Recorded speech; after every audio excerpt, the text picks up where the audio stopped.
Live. It is 5:32, so we'll go ahead and get started. I am gonna kick off the meeting and just explain how this process will go a little bit. Considering this is a new meeting of the Administration Public Works Committee, it's a new term. That said, the way that these meetings start without the chair being elected is that it goes by the individual named first on the actual appointment sheet, which in this case, it was done by Ward, so it would have been Mr. Owen, who is by Zoom today. So you would default to the second on the list, which would be Mr. Trottier, who's on Zoom today too. So that said, that leads to the person in person here, which is Mr. Ottenberg, who is named third on that list, who will take over the meeting until a chair is elected. So at that point, I can hand it over to the de facto chair for this meeting at this time, and then we can move on to the agenda. But Wis wanted to explain that, so it didn't seem confusing on the front end. Thank you. All right, thank you. Well, welcome everyone to a meeting of the Administration and Public Works Committee, Tuesday, June 2nd, 2026 at 5:30 p.m. here in the community room. First on the agenda is a call to order. So Ms. Mathis, would you please take roll? Councilmember Owen? Here. Councilmember Trottier? Present. Councilmember Ottenberg? Here. Councilmember Councilperson Dodwell? Here, you can say council member, that's okay. Councilmember Means? Sure. Councilmember Rambo? Councilmember Crans? Here. Councilmember Albers? Here. All right, thank you very much. We do have a quorum. Next, You waiting to be, he doesn't want to be. Just send me a text. Oh, well then let's try to Go ahead, you did mine twice, so I'll try again. I'm sorry. No, that's all right. I think there's some confusion there because he asked me. Okay, so moving on to item number 3 on the agenda, the election of chair and vice chair. So at this time, we'll take nominations for chair of the committee. With your permission, Chair, Yes. do you mind if I add a little, just how to go about, it's similar to what we did at the council level. Sure. Thank you. Just wanted to note that we will take nominations here tonight, and once the nominations are met, if there's one individual, then it can be done by a voice vote. But if there are multiple nominations for the chair seat, then when we go to vote, it would be roll call, and instead of voting aye or nay for an individual, it would just be stating that individual. We would do that if it was 2, 3, 4, whomever. That said, if there's a tie, then we can break out that procedure as well. We have options there too, but just wanted to point that out up front, that the vote would be, if it's just one nomination, could be done via voice vote, but if there are 2 nominations, that there would be a roll call and individuals would list out the chair of their choice. Thank you. All right, thank you. So hearing that, then I will entertain nominations for the position of chair. Councilmember Crans. I'll nominate Councilmember Scott Ottenberg. All right, thank you. Do we have any other nominations?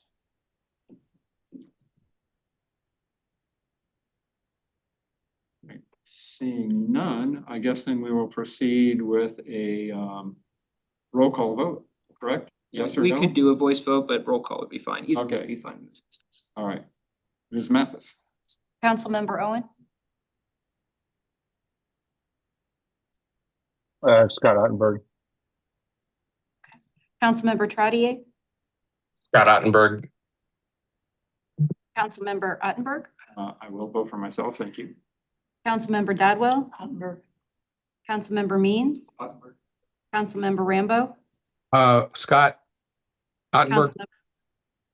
Councilmember Crans? Scott Ottenberg. Councilmember Albers? Ottenberg. All right, thank you, everyone. Thank you. Now we'll go to the nomination for vice chair. So I would like to nominate, if I can start off with nominating Cliff Albers for vice chair. I think he's the only member of admin PW committee this term that is continuing from the last term. 2 terms. 2 years. Okay, perfect. Okay, good. Any other nominations for vice chair? All right, seeing none, we'll proceed again. We could do a voice vote. We can do a voice vote. All right, so everyone in favor of approving Councilmember Cliff Albers as vice chair of the committee, please signify by saying aye. Aye. Opposed? Abstentions? All right, congratulations, Vice Chair Alberts. Good luck. Now we will move on to approval of the minutes from the May 5th, 2026 meeting. Has anyone, does anyone have any questions regarding the minutes from that meeting? If we weren't on committee, we'd need to abstain. In this case, so with the, if for minutes, since it's noted in the minutes, who was present, who was absent. Okay. By voting yay on a set of minutes, you're not necessarily endorsing the action of that committee, you're just validating that the document itself is factually correct. Okay, thank you. Yeah. All right, very good. So if no one has any questions on the minutes, I do have one or two that I'd like some clarification on, please. And if we take a look at the minutes and we take a look under numeral 5, under administration, for action, item number 2, police services contract. And motion was made by Councilmember Albers to reduce by 4 the officers currently serving the in the Wildwood precinct. Now, my question is, that next moves on to the council for consideration, is that correct? Currently, it is to go to the Board of Public Safety, and then those 2 recommendations would go to the city council. All right, perfect, that's all I needed to know. Can I comment on that? Absolutely. I did that with really the support of the captain, you know. Okay. You know, he mentioned that was something they could handle, and I asked before I made the motion if he was okay with it. So that's just so everybody knows where I was coming from. He was the one that came forth with that motion. It wasn't something I dreamt up. you know. Okay, all Okay, right, thank you. perfect. Yeah. Yep, all right, thank you. Then the other question I have, and again, this is under Roman numeral 5, administration, item A, number 1. Forgive me, but I know what it is, but I don't know what RRFB stands for. Rectangular Rapid Flashing Beacon, and that is a county project that was noticed to us back in February of 25 at the entrance of Lafayette High School where Dartmouth Crest is. There's currently a traffic signal at one intersection, the primary intersection to the primary entrance to the high school, but the residents in Dartmouth had requested consideration from the county for a flashing beacon it's one of those signs that flickers on, if you will, to notify motorists that people will be crossing at that junction. And the county had established that they would include it as part of their neighborhood improvement projects that they're doing in 2025. There was a little concern at a moment that that project was no longer being funded by the county, but since then, the county councilman had said that they were going to be utilizing RAM settlement funds to backfill some of their neighborhood projects, and they should have an update on it by the fall of 26. So we'll be coming back. If anything else changes, we'll let this committee know first, but nonetheless, it seems as if things are proceeding at this time. Just a quick question. Absolutely. And that's just a rapid beacon, it's not a stoplight? No, it's just a rapid beacon. Okay. Yep. Because they could walk on the stoplight over. All right, very good. Are there any other questions or comments regarding the minutes from the May meeting? Seeing none, I'll entertain a motion for approval of the minutes by Councilmember Albers. Anyone like to make a second to that? Well, can I make a second? Yeah, Councilmember Krantz. Okay, so we have a motion and a second for approval of the minutes. All those in favor of approval of the minutes, please signify by saying aye. Aye. Opposed? Abstentions? I'm abstaining. And that is, It's So- Rob Rambo. I'm sorry. I just didn't get a chance to read them because I hadn't been there before. So all right, not a problem. Thank you, sir. Appreciate it. Okay, now we move on to public participation. So do we have a number of gentlemen in the room? Are we observing tonight or do we have public comments tonight? Okay, Lou Solomons. Let's go first, huh? Hi, thank you, and congratulations on the new board. I hope everything goes well with the proceedings with the deer issue. I know number one is to get an ordinance to reduce the acreage size. Years ago, when I hunted Wildwood, if you didn't know this, so I'll just repeat it again if you're new to the board. There was an ordinance and you didn't have to have any size property when we hunted all over. And then they changed the ordinance to mirror the gun hunting ordinance, and then a lot of our property owners received letters, you can't let somebody hunt unless you have 3 acres by yourself. So we lost a lot of properties of that. They're like, sorry, Lou, our hands are tied. We would like to do this, but our hands are tied. So hopefully that's number one. And I wish you all the success in the world doing that. And number two is I hope to provide information if somebody's looking for really important information on how this would work. And if you just do an ordinance and that alone, and it's my idea that besides the ordinance, you also need management, and that'll cost you money. My competitors said they will do it for free. I refute that and I say without pouring resources into it, it's a failure. And I have questions, I have concerns, and you know, we all need to work together. So the important thing is if there is an ordinance and everybody works together and inclusive of everyone, then maybe this could succeed. So I have a question, and my question is directed at Mr. Sherman. Mr. Sherman, if we were hunting your neighbor's property in your subdivision, would you give us advanced permission to retrieve a dead deer that would have gone on your property? Which city? What city? Which city? So, sir, I appreciate you here So- for public comment, but this is not really a forum for a debate with you and Mr. Sherman. Well, I'm not trying to make it a debate. If you would, I if you want- would confine your comments to the committee, Okay, we yeah. would appreciate So it. I want you to understand that there's competitiveness, and I don't know if your ordinance alone will succeed without collaboration. We have hunting spots around Mr. Sherman's house, and the residents are telling us, and this is all new to me in the last week, that my members have acquired permission there. There's too many deer. So my question is, if they say they can manage all the deer and do it all, and they're not managing it in his own neighborhood, how is that to succeed? I have so much more information to give you that could be of concern to you if it just goes down this path without some management.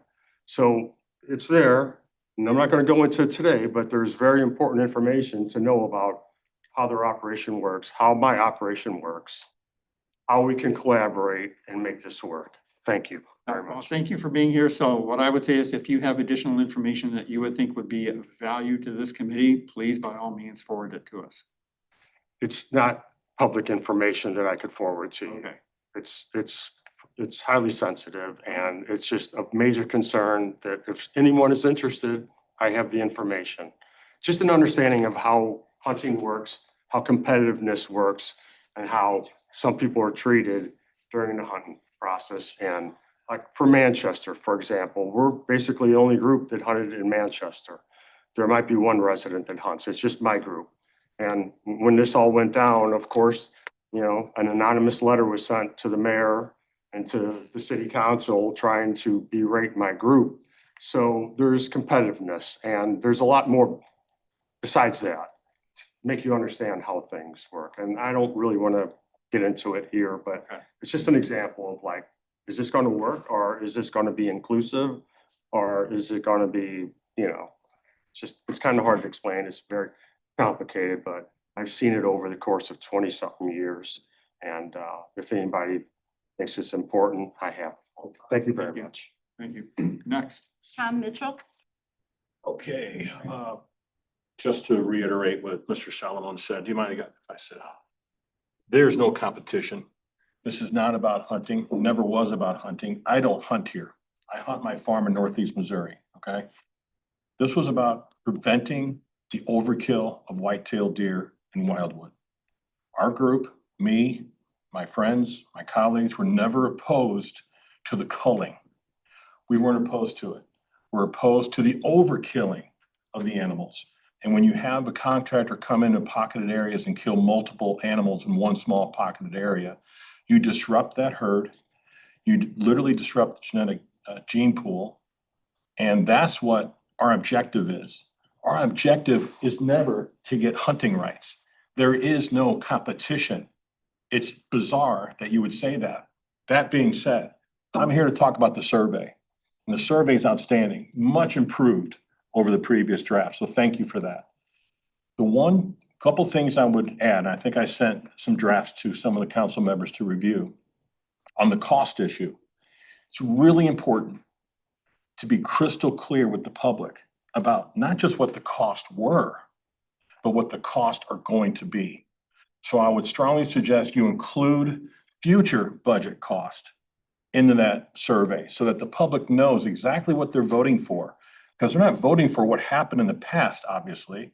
They're voting for what is going to happen in the future. Second portion, and there's several points in there, is regarding the accident reduction rate. That is really outstanding. And there's no doubt, if you kill more deer, you're going to hit fewer deer with your car. Now, deer aren't always the cause of car accidents. Speeding, weather, distracted driving, et cetera, can also cause deer collisions. But there's no doubt, when you kill multiple deer, you're going to have reduced car accidents. I think it's fine to put that in there. What I would suggest is balance it so it doesn't bias the survey respondents. By balancing, give the opposing viewpoint that by using a culling operation, you do risk overkilling deer and taking, for lack of a better word, the rights of property owners for the quiet enjoyment of their property to not only observe wildlife, but for hunters to hunt that wildlife. Believe it or not, hunters rely on venison for their protein source, and it's a remarkable protein source. We should actually bring some to you guys some night. It's delicious when you prepare it the right way. So I would balance that. That's the only thing. The rest of the comments are in the survey. I think it's really important, especially at the last question, to repeat the cost one last time for the very last question. Because it's a dogmatic question, very direct, looking for a really direct answer. So give them the summary. And this is not a bias. The summary is the city will spend roughly $600,000 over the next 3 years culling and literally no direct cost for a hunting program, which I will guarantee you will be successful. And the reason why I know it will be successful is because this is not a competition. This Marine right here knows how to get it done. His group took 126 with 10 hunters. And we have 40 or so hunters. We're going to meet tomorrow night to vet some of these hunters tomorrow. We're moving forward on it. And I promise you it'll be successful. Okay, so thank you for correcting the survey. Hopefully you listen to my inputs and we go from there. Okay, congratulations, Scott. Thank you. Appreciate it. Next. Trent Bowden, OT. excuse me. Trent Botine, Ward 1. Stood before this committee as well as city council on multiple occasions. One thing that may not be particularly clear is I'm not opposed to deer management. I do oppose being lied to achieve the manner in which that's done. Deer didn't cause COVID. And we didn't save $400,000 last year because of our past efforts. I walked through that logic before and don't need to take the time to repeat it here. What we should be doing, though, is looking for every tool at our disposal to achieve this goal, giving preference to low cost or no cost alternatives. And one of the programs that's available that I don't recall ever hearing anyone talk about is the Missouri Deer Management Assistance Program. This is sponsored by the Department of Conservation. It's available, everything I'm going to say tonight is available on their website. It is a program which enables hunters, not culling efforts, but hunters, which is authorized in our city, to take deer above the state numbers. And that would be a good thing because it would further reduce the population here in Wildwood. One of the benefits of this program, to a concern that's been voiced in the various meetings, is the program provides liability insurance for the participants. And the city wouldn't have to do anything. The city wouldn't have to take on any responsibility, but they could promote this. And that wouldn't expose them to any litigation or liability in doing so. It's a readily available program that already exists. The other thing that this program does that other efforts haven't is it limits the take to female deer, which is what you want to focus on when you're looking to manage a population. The culling effort of white buffalo took place after the season, which is also the same time in which you shed antlers, making it difficult for them to identify or distinguish between buck and doe. And this resulted in like 45% of their take being male deer. And that is 45% wasted when we should be focusing on the female of the species. This is also a program that would allow the participants the full span of the hunting season from September through January, because it's not limited to firearms or archery. And firearms take a lot more deer than archery without a concerted effort, but just in the general hunting aspect of it. So if we were to support and promote such a program, we would have a significant increase in the deer hunting take within our city limits of the right species over a longer period of time. And that would reduce the pressure on what is required postseason. And in such a scenario, the activities of a sponsored culling activity, those numbers would be significantly lower. So I encourage this body to investigate this as a tool and promote it in the larger deer management effort. I appreciate your time. All right, thank you. And that again was the Deer Management Assistance Program. Deer Management Assistance Program, All I right. believe. Okay, I know you and I had discussed that. You had mentioned that in the past. And Say again? I said, I know you had mentioned that in the past. Yes. And we will definitely take a look at that. Yeah. Councilmember. Are you with a specific group or just an I'm individual? with the city of Wildwood. Okay. I see them, I talk to them, but I am not a member of their No, group. that's what I thought. Or their interest. I'm just- I think you called me too, right? Once, He asked if you called him. did we talk once? Say again? Did we talk once? Did you call me once? It's possible. Okay, that's fine. It's No big deal. possible. I ran for Ward 1 last time, so I engaged okay. with several people. Okay. So I'm sorry, that's fine. Thank you. Yeah. Thanks. I just want to see who you were affiliated with. All right, Okay. very good. Anyone else? Anyone remotely for public comment? Tim Donzie. Yes. Yes. If you're online and would like to speak, if you would like to use the raise hand feature, that would be the appropriate thing to do at this time. Okay. Okay, all right, very good. Thank you everyone for public comment. It's always appreciated and thank you for being here. All right, moving on to the next item on the agenda. And it is an overview of city revenue sources and funding of municipal operations. This is an informational item. So I'm guessing for this one, I turn this over to the city administrator. That's correct. Thank you, Chair. Wanted to provide this for two reasons. One is regarding administration item B. It's also an informational item, but also with new council members being elected, having a turnover here with term. Also wanted to provide a general summary of how does the city receive its revenue? Where does that revenue come from? And then how does it get dispersed? Is there any restrictions and whatnot that go with it? So I wanted to quickly go through some of these. It's included in the report tonight, some of the major drivers of our revenue. But that said, another big reason for presenting this tonight, we'll get into a little bit more detail, is to give a backdrop for the next item for discussion, which is potentially the elimination of the income tax and how that could affect future sales tax rates. But overall, wanted to point out first and foremost that the city of Wildwood does not have a property tax. We do not levy one ourselves. We rely most heavily on sales tax in order to fund our operations. In general as well, we have one of the lower sales tax rates in the region at 8.021, whereas the state average is 8.41%.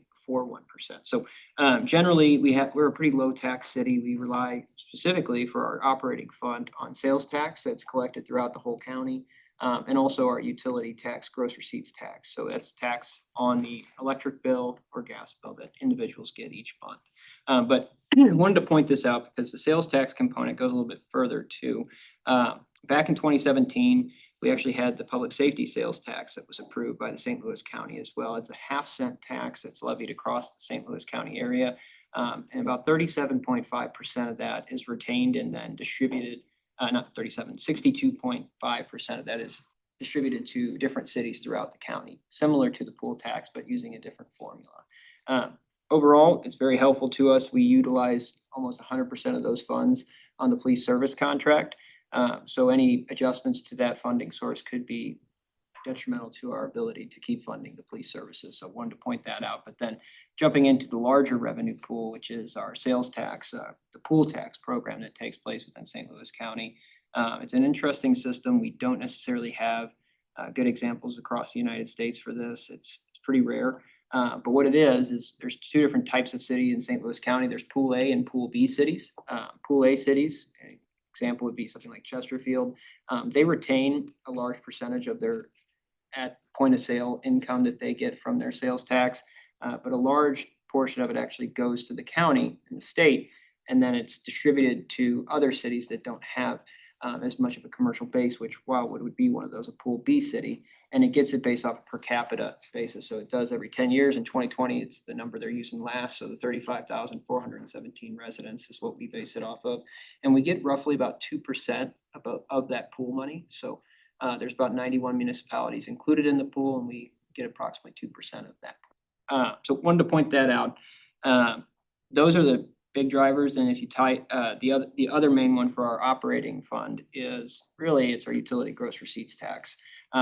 So the city had and levies a 5% gross receipts tax and it's paid out by Ameren, it's paid out by Spire, it's paid out by your utility provider, and that's just based off the consumption. So if someone has a $100 bill for electric, which is hard to believe these days, but say there's a $100 bill for electric in a month, $5 would be charged in taxes for that utility.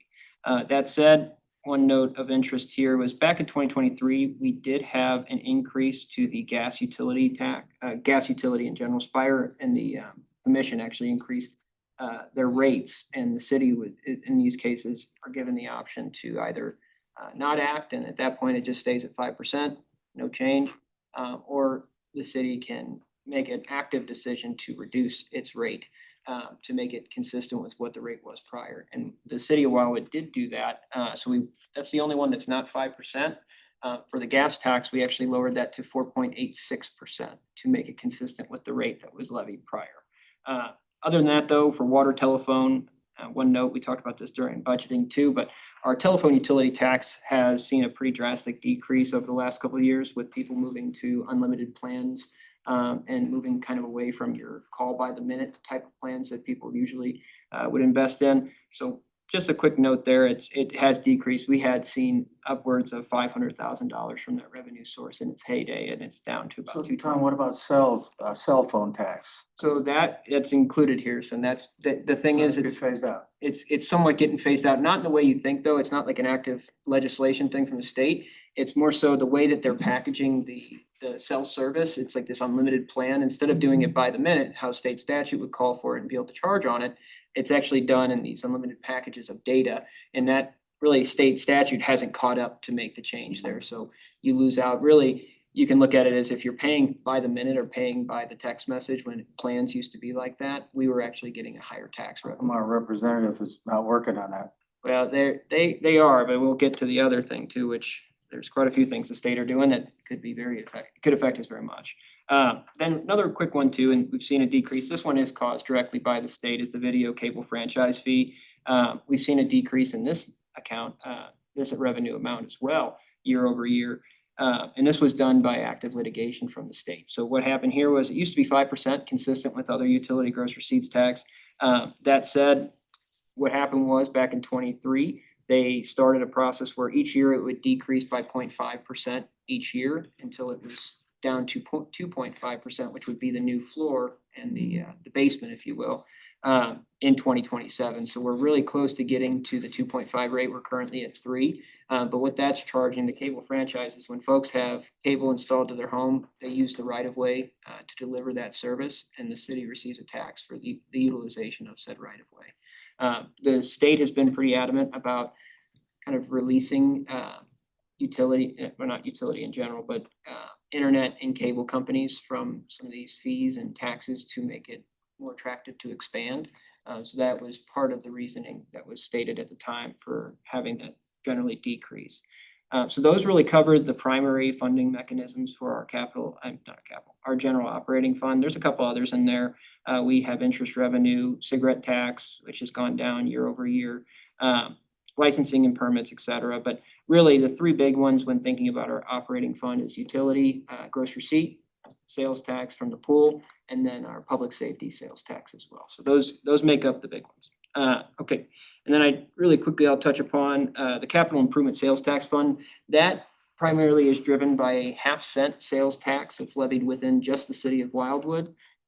So when you purchase a good in the city, there's a 1/2 cent tax that's levied.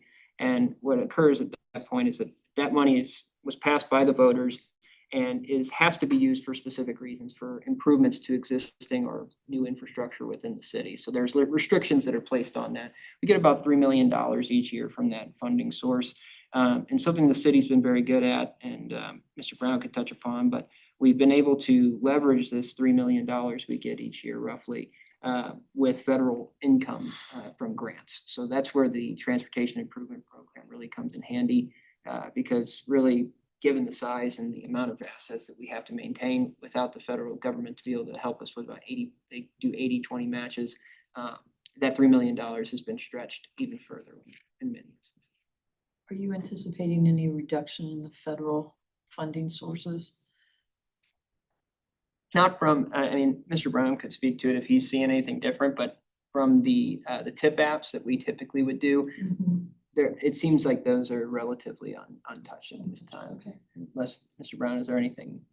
Well, I think long-term, the effect of electric vehicles could have an impact, but I don't know that that's going to be felt significantly in the near term, but long-term for sure. Unless something. Yeah, because the motor, yep.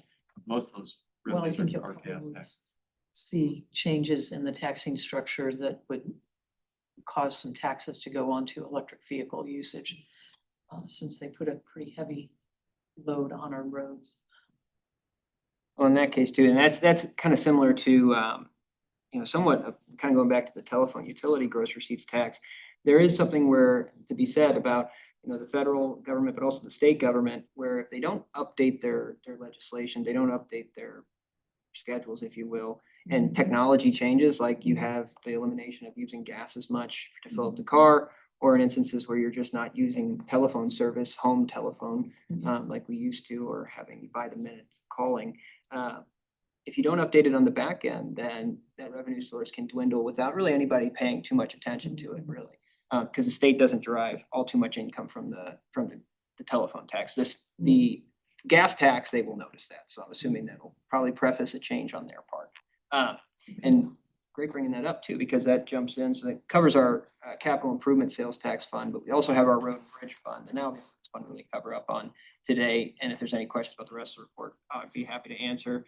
Department would be happy to answer. But the two revenue sources that fund our road and bridge fund come from the motor fuel tax and the vehicle sales tax. And then there's also a county that's allowed by the state, a mandated tax to really maintain our roads each year. And this was just approved via resolution at the last council meeting.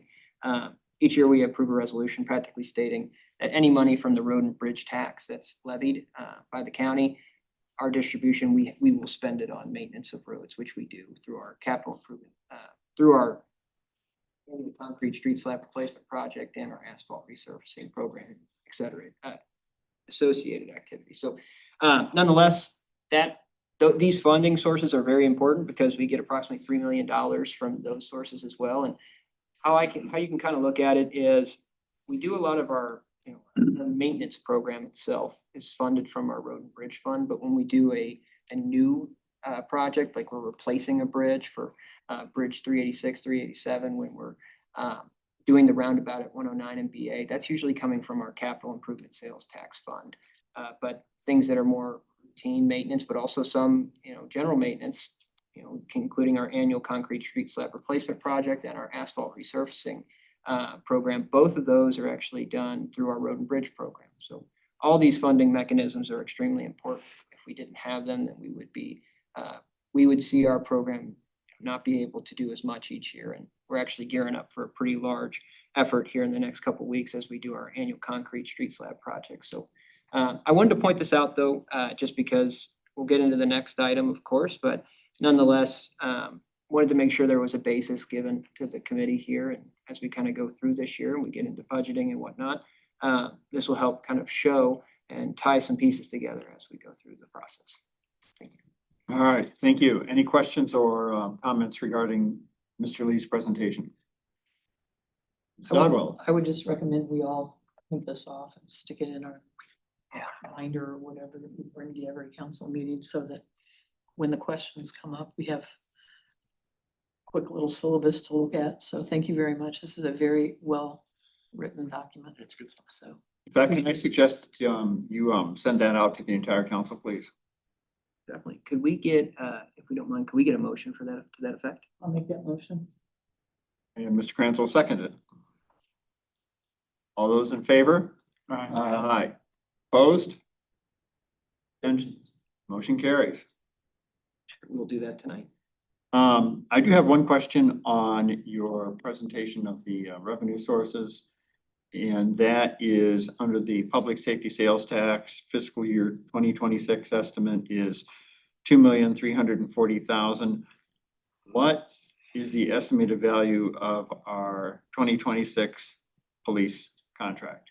I'll get the exact number, but it's approaching about $6 million. Let's see here, but the majority of that is funded through our general fund through really the pool and utility gross receipts tax. That said, let me get you the exact dollar. 2026.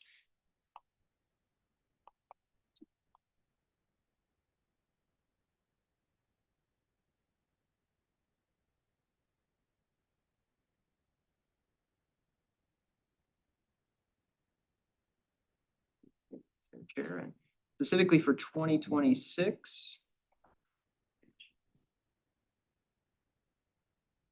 Oh, 2026, $5,375,976. That's for- One more time, a little more slowly, please. Sorry, $5,375,976 and then 77 cents. That's for the police service contract for 2026. So we are looking at the public safety sales tax actually provides less than half the cost of our police contract. That's Okay. correct. All right, very good. Thank you.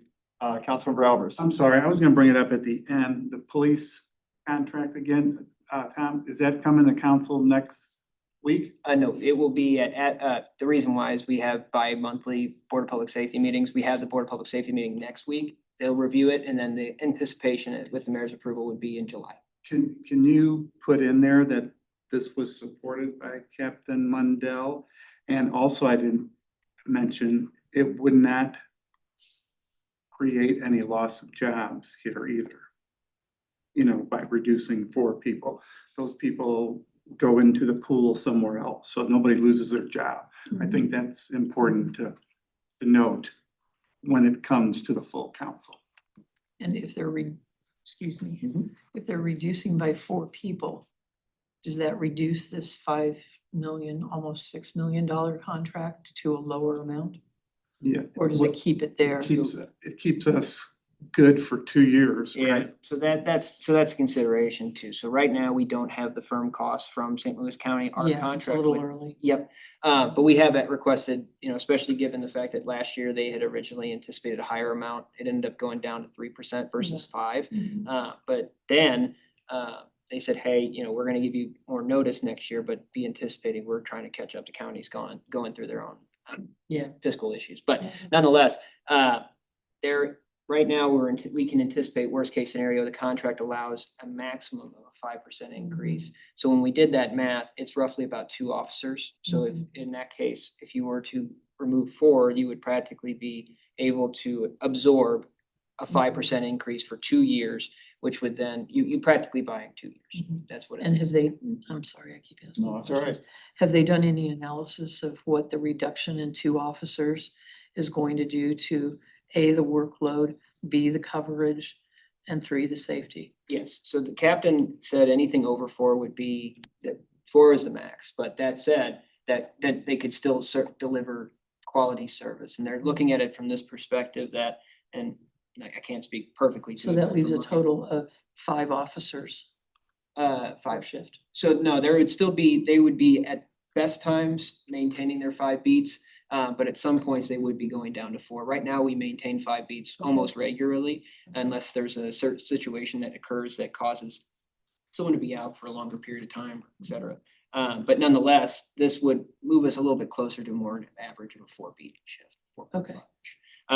That said, there's an interesting note there too, is that typically we maintain 5 beats, but we also have 2 park officers, we have 2 traffic officers, we have a neighborhood police officer, and we also have a, an administrative official that works within the police department as well. So there's a couple And- different pockets, if you will. I've seen some of those respond to off-site issues. Brandon Emergency situation as well, so they can pick up a little bit of the slack under the record. Councilmember Kranz, your train is leaving the. Train has left the station part right now. All right, so I think probably the biggest question that'll come up is in council, when we consider the motion to reduce by 4 officers, is how exactly is that accomplished, and just making sure that we aren't, as Councilmember Dodwell mentioned, ending up with any holes somewhere. So I think that's where we'll probably have a little bit of discussion. I think he mentioned he has some like flex officers to So- cover absences or along our disability and things like that too, so. They do calculate that out to ensure, because the thing is with when you look at the numbers for the police servicing is that you have to look at it from a perspective of having staff on site, 24 hours a day, 7 days a week, Yeah. 365. Right. And in that case as well, what does happen, what I think you're referring to, Mr. Alvers, is that during the summer months, we have a couple of police resource officers that are over at the Rockwood School District and Eureka High School, Lafayette Eureka High School. And those officers actually are absorbed into Captain Mendell's wing. We don't pay for those officers, which is a great benefit to us. The schools offset those costs for us, but they are able to assist. They do work within some community and school events, but a lot of the times they are available to Captain to be able to utilize and respond to incidents and cover. Yeah. Very good, thank you. Any other questions? Okay, seeing none, we will move on to an update on the proposed Missouri Constitutional Amendment 5, originating from HJR 173/174 regarding the elimination of the state income tax. This is an informational item. No action is taken on this item tonight. So I guess again, we turn things back over to the city administrator. Thank you, Chair, and I wanted to provide this report, given that it's a state initiative and the city can't necessarily, we have, spoken with our legislative consultant to work on this issue, but we wanted to just call attention to it from the council. It in and of itself, Amendment 5 and the elimination of the state income tax won't necessarily overnight affect the city's revenue sources, but given time and the directive that's incorporated in the amendment, it could lead to a flurry of additional actions taken by the state legislature in the future, which then could jeopardize our funding sources, which a lot of those questions haven't been fully spelled out of what they plan to do, but it's another reason why I really wanted to tie in how our revenue sources are structured and how we are pretty dependent on sales tax as the primary driver for day-to-day operations. So I wanted to call that out up front, give you a little background of this first and foremost. Back in March, they started talking about this. In February, actually, it was discussed at the committee level of the state. But the state house had approved a resolution practically adding an amendment to the Constitution that the voters would choose on, would vote on that would eliminate the state income tax over a period of time, pretty much force the state to do so, and then never enact a state income tax moving forward. That in and of itself went to the state senate. They made some slight adjustments, and then it came back to the House and that got approved. Just recently, just last week, Governor Mike Kehoe had made the announcement that it's going to be placed on the primary ballot August of this year. So this is going to be coming quicker than anticipated. It was originally thought that it would be on the November ballot. So just wanted to point out it is coming up in the next 2 months. And to give a quick insight, the official ballot language will state something along the lines, shall the Missouri Constitution be amended to phase out the individual income tax based on revenue growth, reduce personal property and other local taxes when local revenues increase, modify the sales and use tax to eliminate income tax and reduce local taxes, and protect local funding for public schools and other purposes. That's the official title language at this time, but the two things I wanted to point out there is how this really works is that over time, they plan to phase out the income tax based on the progressive tax system currently, and they're going to phase it out, towards the lower income earners and then slowly phase out the higher income earners. That said, the proposal state doesn't necessarily do that right now. It says, hey, we'll do this in the next couple of years. And one thing we'll have to do is go in and expand our state sales tax to make up for revenues that would be lost because of the loss of income tax. There is about a 4% income tax currently paid out by corporations, and it's roughly 4.3%, if I'm correct, for the state if you're a consumer buying a good. So that we're around that 8% mark right now. Not 8%, we're around 8%, but 3.5 of it goes to the county, and that's part of the pool, and then the city has its 0.5%, and then the state gets the other half. What this is saying, I mean, they don't really have an estimate for what they would be increasing the sales tax rate by to be able to accommodate for it, but it's practically consolidating quite a bit of control into the state auditor's office and whatnot to look at each year.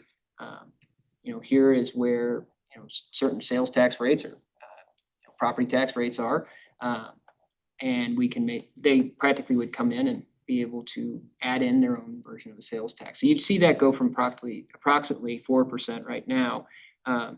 There's just ranges. I don't want to name a specific percentage, but it could go up, it could definitely double. Let's just say that to be able to keep up.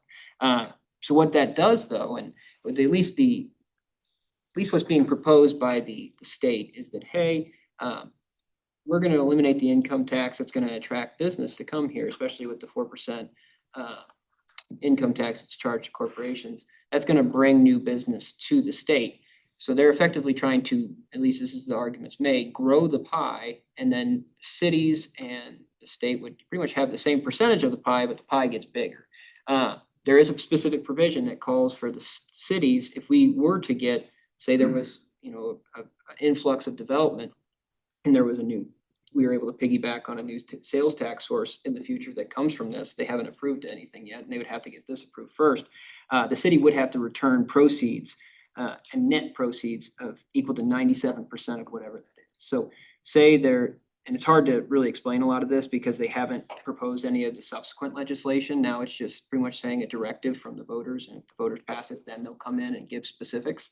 But right now, how you can look at it is they're going to be expecting, they don't want to necessarily just drop a large increase in the sales tax amongst the entire state. And if the cities and the counties were to keep their rates similar to what they are today, and then they add their portion in, that's going to create possibly one of the higher sales tax rates in the country, which, they're trying to make it more consumption based, but they don't want to see that. So what they're trying to say is upfront is that we're going to actually have the cities and local municipalities and local counties adjust, whether it be their sales tax or it could be their property tax, it could be their use tax they might have open, it could be any type of actual tax levy under the Hancock Amendment. We're going to have them lower it to commiserate the amount that they're adding so that no one's necessarily growing, that the city's not necessarily adding its own revenue sources. The state is just getting a larger piece, let's just say. We do not have all that much information right now, but we do think with Wildwood being, not the largest commercial corridor, we probably won't necessarily see the influx of rapid development. Residents don't necessarily want to see an influx of rapid development in Wildwood. So the one thing we wanted to call out is that if we don't have that to offset what changes may come, we could see possible changes to the pool tax. It could include changes to our half-cent capital improvement tax. It could be a few things. We don't have any of that right now, and none of this is confirmed, and the voters have to decide first. But I wanted to just at least call attention to this, make sure that everyone was keeping an eye on it too. We'll have plenty of information as they go through the process, but first and foremost, they're gonna be putting it up on the ballot for August, and then we'll tend to know more, but available to answer questions, but it is somewhat, the report goes in depth a little bit more in detail, but there's a lot of unknowns right now. But wanted to make sure we both knew where the revenues were coming from here for the city, and then also looking at what could possibly be impacted in the future if they were to make some changes. All right, Councilmember Dodwell. Question, lady. How much of this information are we gonna put out to the public so that they know what they're voting on? So we have to we have this report published for the agenda. We can discuss with the city attorney what we can share, because it is a ballot initiative. The thing is, there's restrictions that get applied 100% Oh, if I it was know. our own ballot initiative, but with Yeah. the state, in theory, I mean, there's been cities that have came out and spoken against this when it was being proposed. There just hasn't been as much since it's been put on the ballot. So we'd have Yeah. maybe some fine lines there, but we could get that information and come back. I'd like to make a motion that we investigate with our city attorney what our options are, at least to let the public know. This is the potential impact, and we're asking you to vote on something that hasn't been fully defined, other than we're gonna remove this tax, and we haven't figured out which tax we're gonna pay to cover it. All right, so we have a motion on the floor from Councilmember Dodwell to have to contact the city attorney to get some advice on what we can share regarding this proposed elimination of the income tax with the residents of the city. So do we have a second for that? Second that. Okay, so second from Councilmember Means. Any discussion? So, we really don't know all the answers to our questions, so how would you phrase that without confusing the public? So I guess, I mean, it is difficult right now because we just don't have the answers. All they're saying in the amendment is practically, we're gonna phase out the income tax, but we're gonna implement a higher sales tax. Also, we're gonna keep local municipalities and counties from monitoring or from changing their sales tax rate. That's not going to be on the ballot in November? No, in August. August.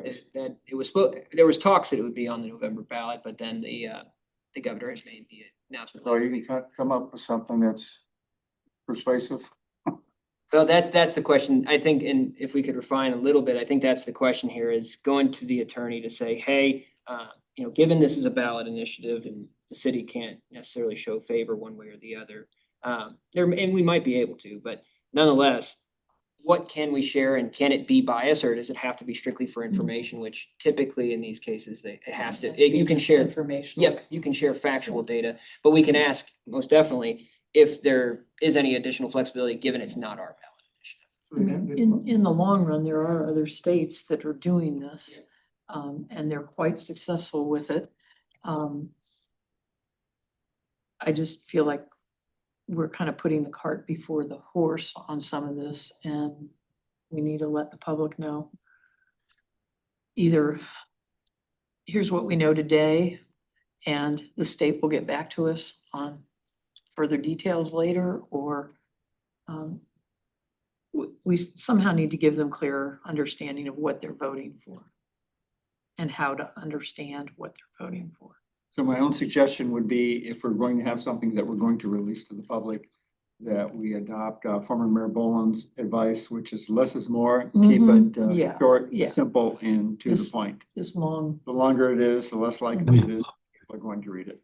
this memo is great for us, but I wouldn't take this memo and send it out to the public, no. Who's the sponsor of this? I have that in here. I think it was mentioned in here somewhere. It was. That's all right. So they're probably putting it in August, hoping for a low turnout, I'm sure, you know, sure. versus November. Oh, an interesting fact too, sorry. That's okay. Sorry, I'll dig in here and I can find, I have the, Representative Bishop There we go. Davis. Um, Davidson.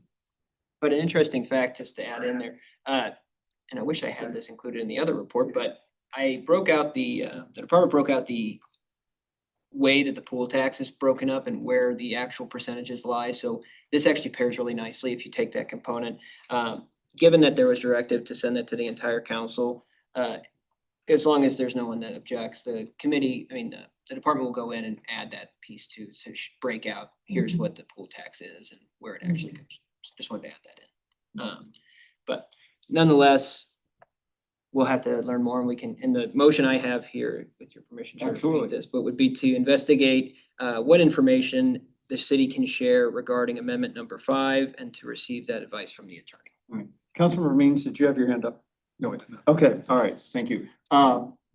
One request I have for city staff, if you could help me out by keeping an eye on the screen, because with my back, I can't see if the other council members who are zooming in remotely have their hands up. So I don't want to leave anybody hanging for a long time if they have a question. All right, so that takes care of, Oh, I don't think we voted on the motion. oh, okay, so now time to vote on the motion. So all those in favor? Aye. Opposed? Abstain. Motion carries. Thank you. Okay, moving on to consideration, item C, consideration of a dedicated communication platform for elected officials. This is an action item. So with that, I guess, again, City Administrator Lee. Yes, thank you, Chair. All right, so this is a proposal coming from the department, just doing some research recently and kind of as a response to onboarding, 3 new council members over the last couple months and kind of just making sure we do a check-in, Charlie, on this to see what where the committee's at and where the council would want to be at on this. Quick update too, we do have in our possession the 17 new Lenovo tablets that we purchased for the council to have access to a newer handheld device that's not as, let's just say that some of the iPads were having some issues and we wanted to. So my question there is, why did you buy Chinese tablets? They were the cheapest. Pardon? They were the cheapest tablets that were available. I didn't hear you. They were the cheapest Cheapest. tablets for the best deal. They are, they're not necessarily all tied to China, but most computers. I don't, cheap, iPads aren't made in the I wouldn't be buying Chinese product, that's all. That's my opinion. All right. Well, that said, we do have those tablets coming out. And the plan will be to disperse those. We're actually at the next council meeting. We're gonna be sending an email. We're waiting on a couple case coverings to make sure that they're safe once they're distributed. Nonetheless, they'll have a keyboard. They'll be a little bit more user-friendly. And we actually have a software to be able to help remotely if someone were to have issues with the device or accessing items. So wanted to point that out. A couple council members had mentioned that the iPads were getting a little bit outdated and that some of the apps were not functioning properly. So we're happy to be able to make some improvements there. But on the side of that same development, going through and updating all of that, we wanted to look at the current system we have in place for council communication and how they, really whether or not council would like to have the current system, which is a resident may call City Hall at any time and we can direct them to your voice mailbox. They then can leave a message to your voice mailbox and then you get an immediate email sent to your city email account and you can listen to it and choose to do what you wish. That said, your phone system, the phone system currently doesn't have the feature to be able to call a resident under the city's phone line or to text or to message in any way other than your email. So the idea would be, and technology was kind of slowly catching up to this because originally it was not very difficult to add a call feature, but what was more difficult was including SMS. And there's still, Microsoft Teams and Ring Central. There are some really good products out there that do this type of thing. But the SMS component has always been an issue. That said, Zoom has recently come out with a full platform that allows practically when you use your Zoom app for getting onto these meetings, it would use the same app. Each council member in theory would have a dedicated new phone number. You would be able to use your personal device or your Lenovo tablet that are going to be issued. You'd be able to use that device. You would open up the Zoom app and that would effectively give you a new phone number. It would it'd still be your phone or device, but you'd have a VoIP number, which then could allow you to text and would allow you to make phone calls. So instead of calling from a personal device, and it showing your personal cell phone number, it would actually show up as a dedicated line associated with the city. We would have specific lines for it, but You'd use your Lenovo to do that. you could use your Lenovo to do that, but Or you could use you could yourself. use your personal cell too. And the good news on that front is if, Mhm. you know, for record retention purposes, instead of having to track down a council member or have to worry about a council member saying, hey, I made this call, here's the record, et cetera, it cleans that system up a lot and makes it just a lot easier for folks to be able to communicate freely and feel, you know, comfortable that everything's going, that everything's being recorded, if you will, because then it's gotta be subject to sunshine. The good news is though, too, is that even if you had that application on a personal device, if you're functioning within the app, then it's really like a communication hub. And the thing that we were sort of waiting on and wanted to do further research on was that Zoom came out, they have a partner, and they have a compliance manager portal that complies with the same functions and features that the current, well, it's called e-discovery in Outlook and Microsoft, that allows you to do the comprehensive search that sometimes we have to do for a records request. So you can do that, but do it through Zoom, and then get that text message feature and the call feature. So generally, there's a lot of improvements, but what's the downside here? It would cost for 17 dedicated lines, approximately $4,488 per year. So there is a price tag associated with it. About $22 per user for 17 users. And that's what we're looking at currently as the base cost. There are usually some FCC fees that get tied in there. Those are usually in the hundreds of dollars a year. So that said, we wanted to provide a base. We didn't want to do all too much research into this and start pulling costs unless the council wanted us to further explore it. So we wanted to first bring it to committee for consideration. Questions or comments for Mr. Lee? Ms. Dodwell? Well, there's somebody up on, Oh, I think Phil has. Mr. Owen. Yeah, this is Phil Owen. Yeah, I would say I brought this up to Thomas when he did my orientation. I asked the question of how we call back out to city residents, and I'm not going to share my cell phone number with city residents because I don't want them calling me at all hours of the day and all days of the week. I don't mind them having access to me, but I want to be able to control that. I also, having worked at Edward Jones, where we have very regulated industry, have seen situations where there is request for information, and that request for information can get into, you know, personal devices, and would prefer to have all my city business done on a city device, so that when they do have a discovery of some kind, we can go back to a single device. So I'm glad we're getting the Lenovo's. This would give us the ability to make calls out, and then you would have not necessarily a recording of the call, but a record of the call going out through the city device, and then not having to get into your personal phone calls to figure out which of those phone calls might have been for city business. So that to me is a benefit for each one of us. And I think also when there is a record retention request, it will also make it significantly easier for the city to comply with that. And that cost of $4,500 could be quite a bit of it recouped through reduction of city time spent on complying with the request if they do come in. All right, thank you. So I think one thing just to emphasize here is we are not talking about people having to carry a second cell phone. No, it would be it would practically just be an application on a device. It could be a personal device, or it could be your Lenovo tablet. You could actually make the call out. Or it could be the app on It our is. own Yep. cell phone. Yep, it all lives within the current Okay. Zoom app. It would all live within that environment. All right, very good. Ms. Dodwell? I appreciate the work that was done and the recommendation by Councilmember Owens on this. It's always been a scare of mine. I was just on the phone with a resident the other day, called into the city, but I had to call them out on my personal phone, and not that I don't want to help people, but that's a personal phone. So I'll make a motion that we move forward with this ASAP so that we can provide safety for those of us in office. And I'll second that motion. All right, perfect. So we have a motion and a second to continue with consideration of the dedicated communication platform for elected officials. Any other questions or comments before the vote is taken? Can we get this implemented by the end of this month? That will be a little difficult just because we have to still go out and solicit some proposals Okay. from others, but Can we see a bid request yeah, the plan would be to next forward, meeting?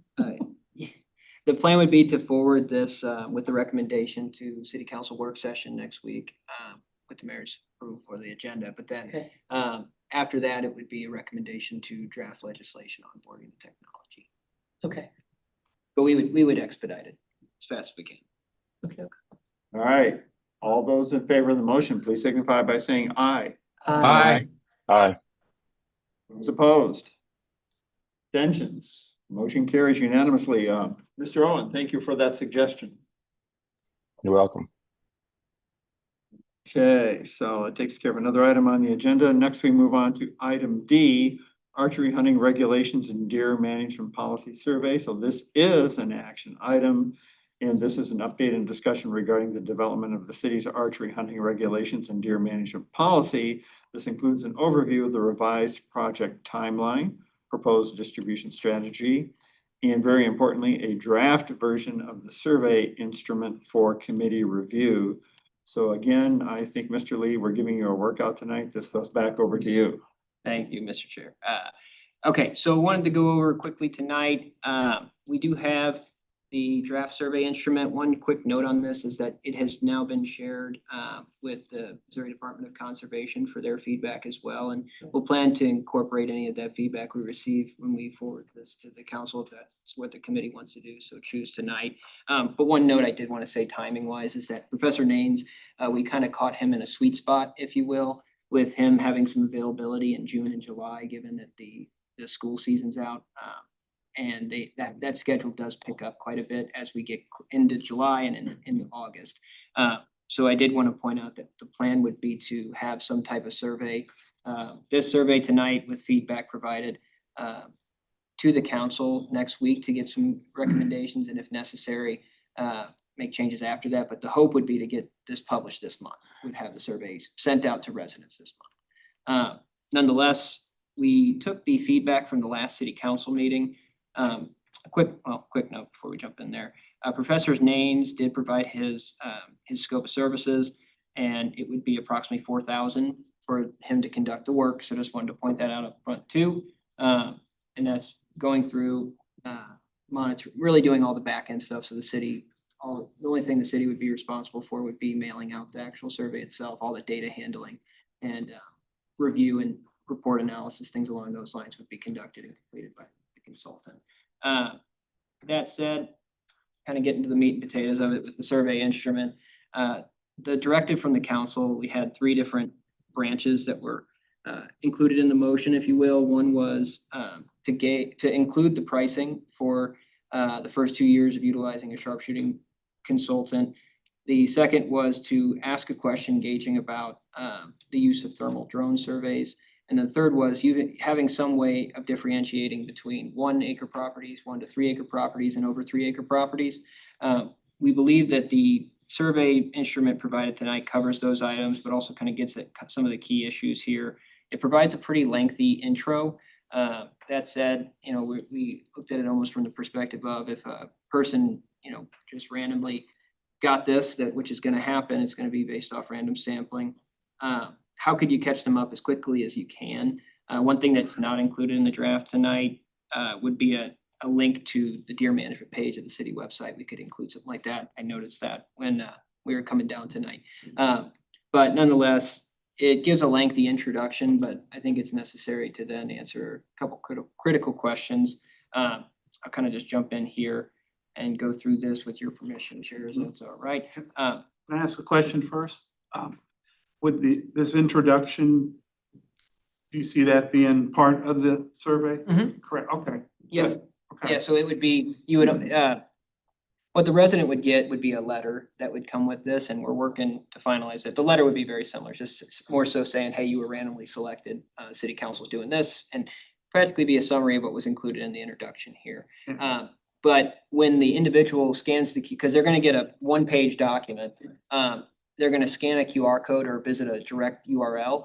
They'll have a special access code when they receive that, and then they'll go in and they'll actually see all of this survey you're seeing on a paper format, they'll see it online. They'll actually answer all this online. Once they upload their response, we'll have that data, and Professor Names would have that data for perpetuity at that point. So And I have to say, it's much improved. And since it's only 6 questions, I was hoping we could maybe review each question and take feedback as you go, if that's possible. that was the hope tonight. Okay. Yes. I just made a comment in the introduction. I think the public needs to know that right now, we only open about a third of our land to hunting. And if we go to 1 to 3 acres, that adds another 2/3, which means you can kill more deer, you'd have less accidents. I think that needs to be relayed to the public, that's really one of the reasons we're trying to open it up to manage the deer and reduce car accidents. So let me ask city administrator, one point of clarification. So we may have some number of suggestions here tonight for revisions to the survey. What is the best way for us to consider those? Do we need to vote on each recommended change, or? I would say, yeah, if we could I can note them while we're talking here, and then we could vote on them at the end. Or we could I know we were planning to go by it, one question at a time. We could also do that, kind of have each question have its own, and then also have a general notes, if you will, if there's something else that might be caught. Okay, so what method would you prefer in terms of you keeping track of all the suggestions that are made? As long as the committee's comfortable, I can take notes while we have this discussion, and then I can repeat these one at a time and see if, they'll want to be included in the overall motion, and then we can, if one doesn't, we'll vote on it separately. Okay. Because I just got that from Mr. Kranz, that we would add in the percentage of land that is 3 acres versus 1 to 3 acres versus less than 1. Gotta add one more. These are my concerns. The drone survey, I think, is very important, and when you talk to these other cities, that's the first thing they do. And what that does, that gives you an accurate count of your deer population. So you know exactly approximately how many deer you have. With sample distancing, we can't get into all the areas. And you do the drone survey when the leaves are off the trees, but you get an accurate count of your deer. So when you go out to kill them, you know you're not doing an overkill. It's just information, data, I think, is very important, that you really know how many deer you have out there. And I don't think we do a good guess, but we don't have an accurate number. And I think it's important we do a drone survey.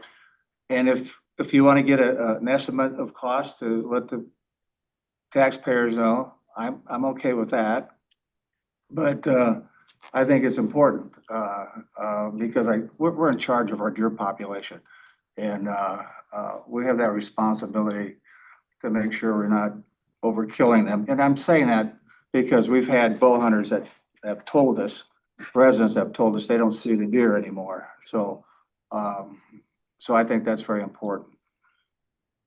All right, so before going any further, is the group comfortable with the process that Mr. Lee suggested for keeping track of suggested changes, and where we have a suggested change over which there may be some discussion or disagreement, we can vote on that one separately. But the idea would be to try to collect a number where we're all in agreement and then vote on those as Well, he can sort that out. Yeah. Okay, Councilmember Dodwell.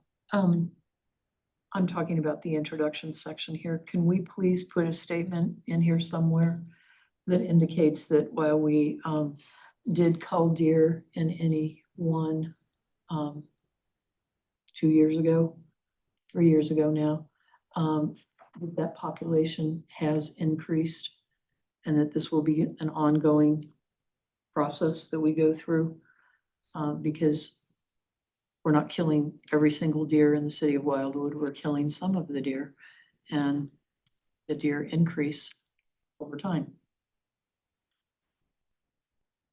I just want somehow for the resident who's filling this survey out to know that this is going to need to be an ongoing process. We could put in there, trying to think here, at least for showing like changes, observed changes, we do have data, we didn't include this, we do have a percentage from 2024. Not percentage, a number for anyone in 2024 that we did from distance sampling that we kind of reference here. We say, hey, in March of 2025, approximately 58.8 deer per square mile. That showed a 20% decrease from 2024, but it doesn't have 2024's estimate. So would you say to include the 2024 estimates as well for any one and any two, and then maybe have a general, I'm trying to think with the statement, that it's a Yeah, I am. continuous process. Too. Uh, I just want to make sure residents understand that this will be a continuing process. So I'll leave it to you, Thomas. I think you've got the gist of it. So Councilmember Owen has his hand up. Yeah, I do. So following up on Councilmember Dodwell, I think there was something in the deer hunting report that was originally published that talked about what happens with deer populations if you don't control them, what the Mhm. general increase in populations is. And I think that could provide the information that Mrs. Dodwell was wanting to include so that, you know, if we don't do anything, what we anticipate the population growing to.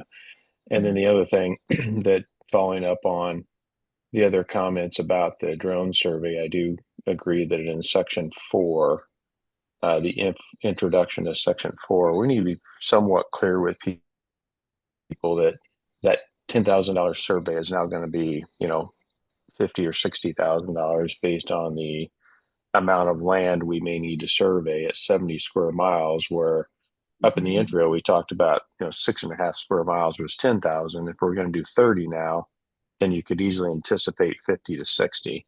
And I think people need to understand that, you know, that's the kind of money we would be planning to spend if we're going to do a drone survey on 30 square miles.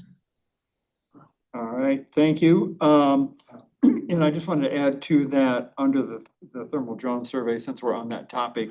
The last sentence in that paragraph, it says conducting thermal drone surveys across all 6 study areas would therefore be expected to cost substantially more than the city's 2025 survey effort. So the word substantially is a subjective term. What does substantially mean? Does that mean it costs 10% more, 30% more? We don't have an estimate. We didn't want to include, and you know, that is it's a question mark, right? Because we definitely know it's not going to be less than 10,000, but we know it's just over. We can do this. I mean, the quick math of it is that you had approximately 6 acres covered. You had about 6 acres covered within that first survey. Maybe And put we'd be that done in about there. this, put that in the sentences that we've surveyed 6 acres. So in that case, we do 6 have square here, miles. we have here too that, and we referenced the any one and a portion of any two, but we can restate, I think that actually might help us here. It says in 2025, the city conducted a thermal drone survey covering the NE1 study area and a portion of the NE2 study area at a cost of approximately 10,000. If we included there, at the actual acreage for those 2 places, saying that cost 10,000, and then Acreage say or square we're now miles looking or at 30, Mhm. that then prefaces it, and then it would, I mean, the Yeah. rough math is 50 to 60, which is correct from Mr. Owen's perspective. Would that be acceptable? Yeah, I think I even a rough estimate is better than using the word substantially. One Yes. thing is with, we can definitely remove substantially. The one thing that was mentioned was that if you had, there was mentioning from Professor Names, if you want to put an estimate in there, you'd want to make sure you have the estimate, because you don't want to potentially skew, substantially could skew it too, but you don't want to substantially skew the survey results because of a price tag that, what if you came out and got a revised quote that was actually 30,000 versus your 60, which directly could impact that. He was just saying, be careful with the way we word it, unless you get a firm quote, which we could request. I guess it's just my engineering nature. I want an exact number. Yeah. Some kind of a number. Yeah, and I think you could put up to 50,000, and that way you've prefaced it. But making people do that math in their head, I don't think is appropriate. I think we need to have a number on the sheet that gives them some idea what they're responding to. versus saying substantially or making them do the math of, 6 acres was 10. So that's, 6 times 5 is 30, 30 times 10 is 60, or 50. I don't think we should make people do math. Let's put a number up there and say up to or something to that manner. So Or within so much. I think we're all pretty much in agreement with that. Councilmember Albers. Well, we're making good points, but I might want to make a suggestion that we take this in order. We're on number 4 and we haven't gone 1, 2, or 3 yet. I'm just thinking, We were doing the intro. yeah, Yeah. we're all over the board here. I'd say let's take it in order, get that section finished and then go to the next question. I'm Taking things in order, who would have thought? All right. Well, We'll go back I to mean, question number 1. I don't disagree with anything we're saying about the drones, but we haven't. I understand. We got to the drones, but there's things that I think that need to be told to the residents in Right. that intro. Well, And how about we start there then with the intro? Okay, Let's start with, absolutely. let's stay within the intro right now. Okay. Okay. All the way back to the end. can I do one more or am I done? All right. Really, all this is a service to people that own 1 to 3 acres and have a deer problem. And they want to get rid of their deer. It's a service. And it helps us manage the deer population. And that this service requires an agreement between the bow hunter and the landowner. They provide insurance, so there's no liability on the city. I think the public needs to understand that not everybody's gonna get registered, just the people that are going to bow hunt on 1 to 3 acres are required to get this agreement, get it signed, get the insurance, proof of insurance, take to the city and you get your permit. And we track the number of deer killed. It's a service and it opens up a lot more property to hunt on, which is what we're trying to do, eliminate deer. So I just wanted to say that. We could kind of draw here, but half of that question, I think we could have a statement in there that states to clarify that this doesn't necessarily include your entire, like every house is gonna have this operation that takes place. We could just have the disclaimer we put in communications that say, This comes on real formal, we're doing this big deer calling and millions of dollars, but really break it down. It's a service to landowners. That's all we're providing. And it's free. That's the important thing as well. I'm done. Councilmember Albers. That's where I was going. The second last sentence in the intro about considering, the archery hunting. I think it should be mentioned there that this service would be no charge, free to the city, should be something. And that might be something we put in here several times to make an impression on that. It's beneficial to the Yeah. city. Councilmember Dodwell. Coming from a much more densely populated area in the city,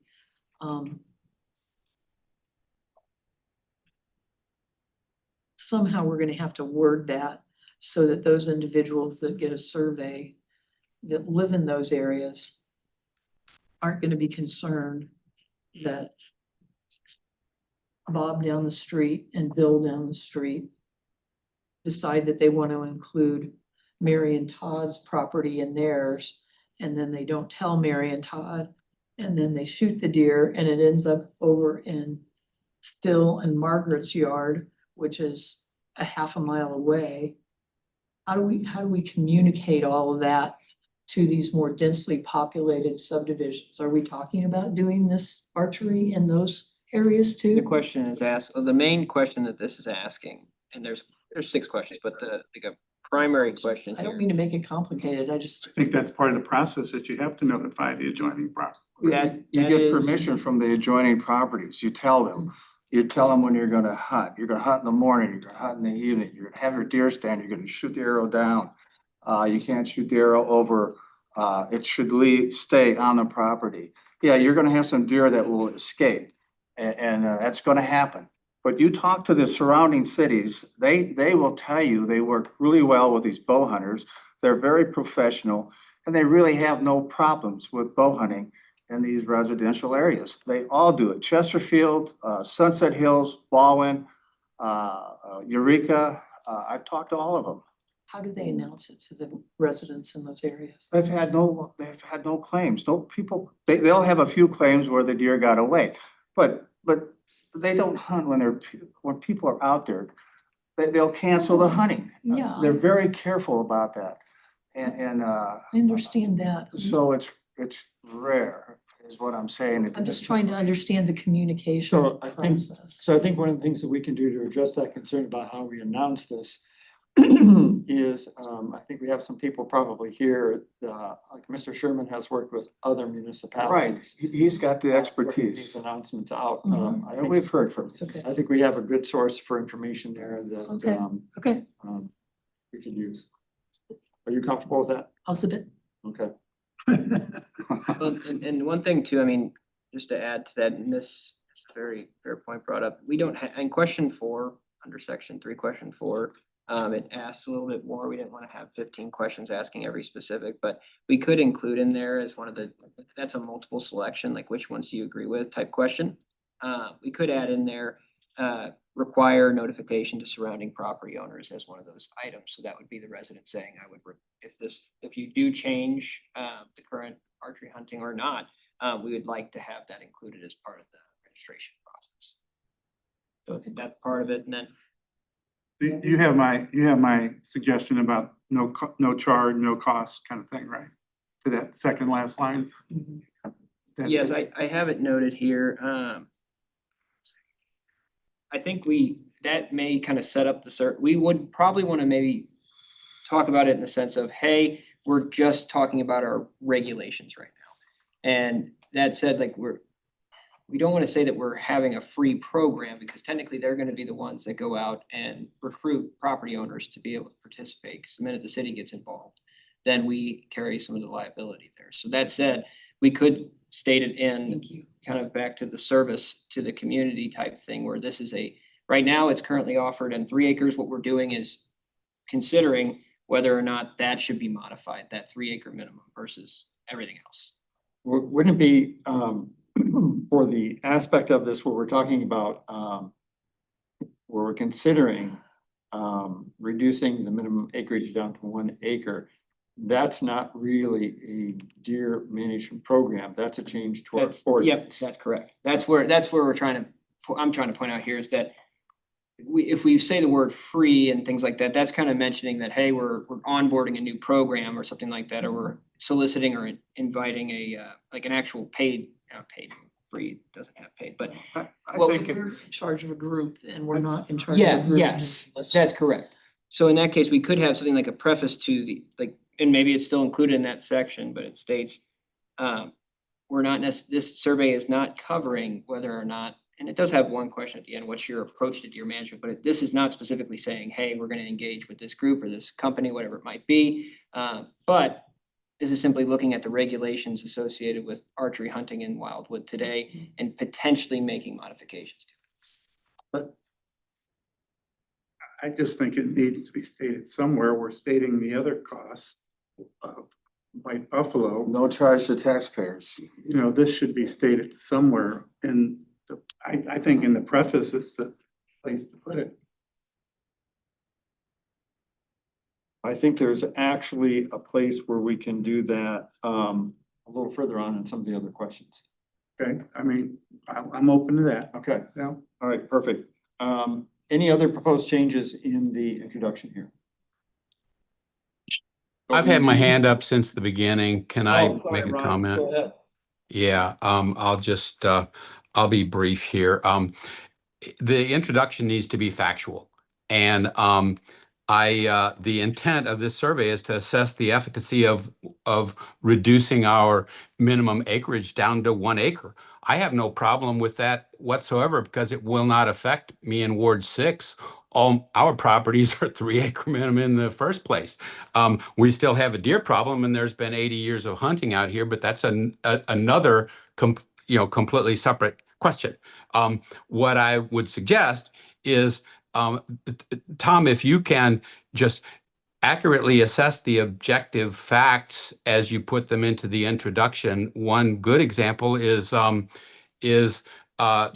claim has been made that somehow we're going to have 2/3 more hunting area in Wildwood if we open it up to 1 acre or sub 3 acre parcels.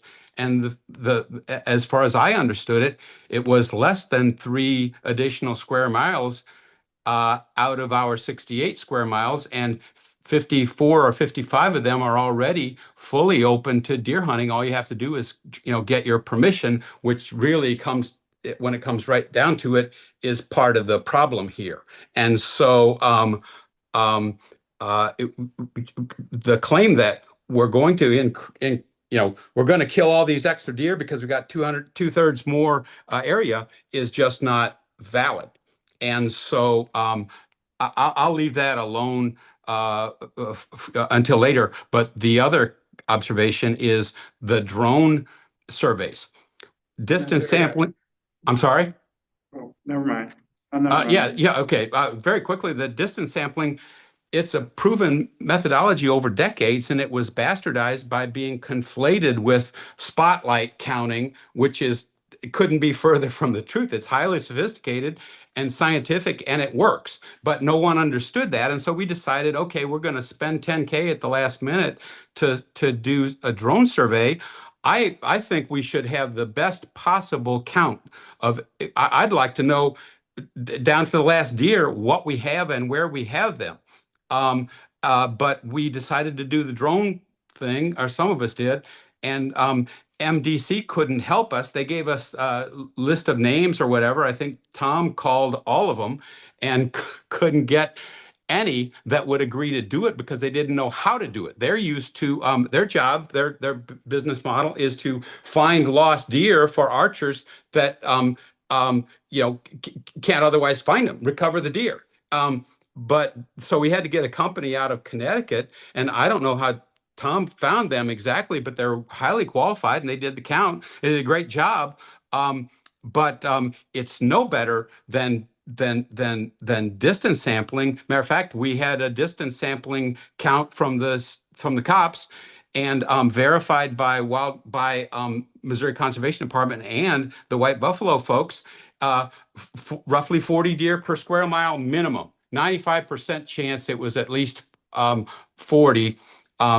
And the way the standard deviations work out, it was probably 60 and maybe 80, and then there's slop at both ends.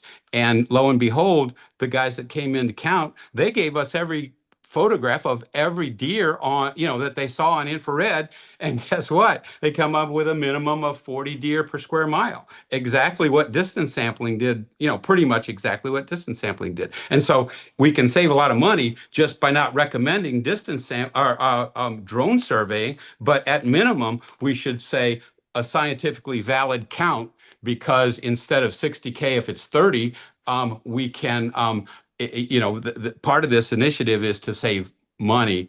And I think we're barking up the wrong tree if we insist on a drone survey, because there's other techniques. As a matter of fact, the final point is one hot topic in wildlife biology is a way to figure out how to do distance sampling from drones instead of cars. So, I mean, it's as valid as they come. And so I want to make sure that our introduction is accurate.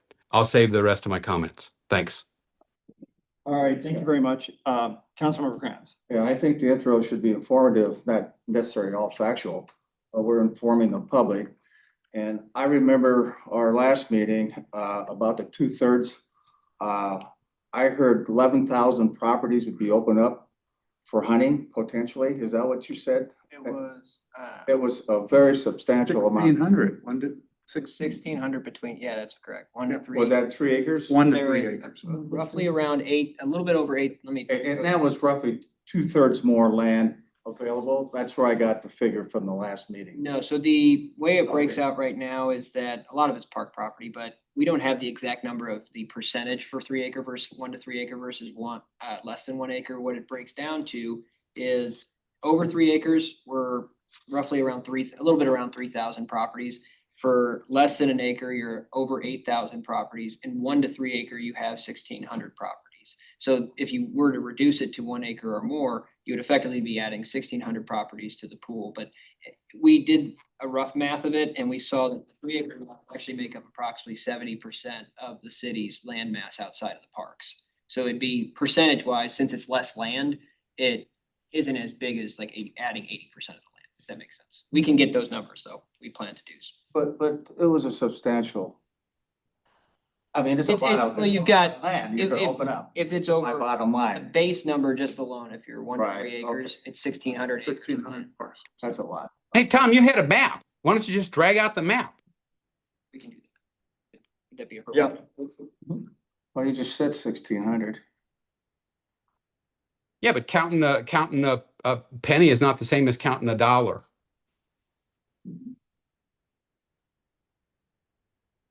So I think we can probably come up with a number that accurately reflects the increase Okay. in available land that we would have access to should we reduce the minimum acreage down to 1 acre. That'll work. We'll get to it. Sounds great. That's fine. It's okay, Tom.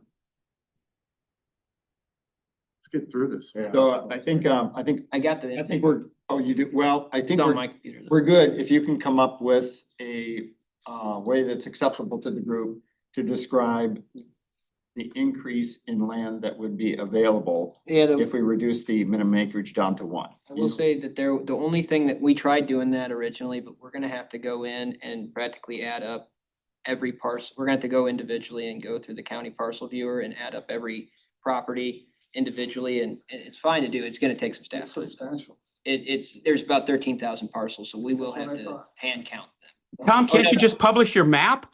Can't you That's just what- put your map on the That's what I- introduction? Yes, We'll put it on. can I do that? Yeah, Chair? Okay. absolutely. Cause it does, the map shows. is That way good. people know if they're affected or not. It's a good move on all fronts. We could share, would that be something that, and we'll share the map here. I'm gonna jump in here. Brendan, so I can share my screen.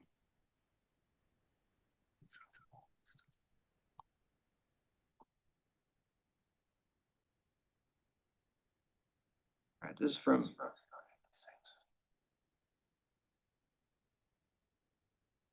right, this is from the ability report we did. And I know there's a slide with it, but just ignore that. The main thing is, in blue, is our 3 acre minimums. Here's our parks, the Rockwood Range, Badler. But it's hard to see with this camera, but in red, those are the parcels that are less than 1 acre. And then the green spots here, those are your 1 acre parcels. 1 1 to 3 1 to acres. 3. Yep, less than 3 acres, but more than 1. So can we use the map in lieu of spending a lot of city staff time trying to count? Yeah. Pardon? Yes. I agree. Okay. Whatever. All right. Make it easy on All yourself. right, good. We know what you're talking about. Okay, very good. And Councilman Rambo, I appreciate your comments on the drone survey. I don't think anywhere here in the survey, we necessarily call into question the efficacy of of using the spot method. I think all we're doing is asking the residents if they want us to consider a drone survey.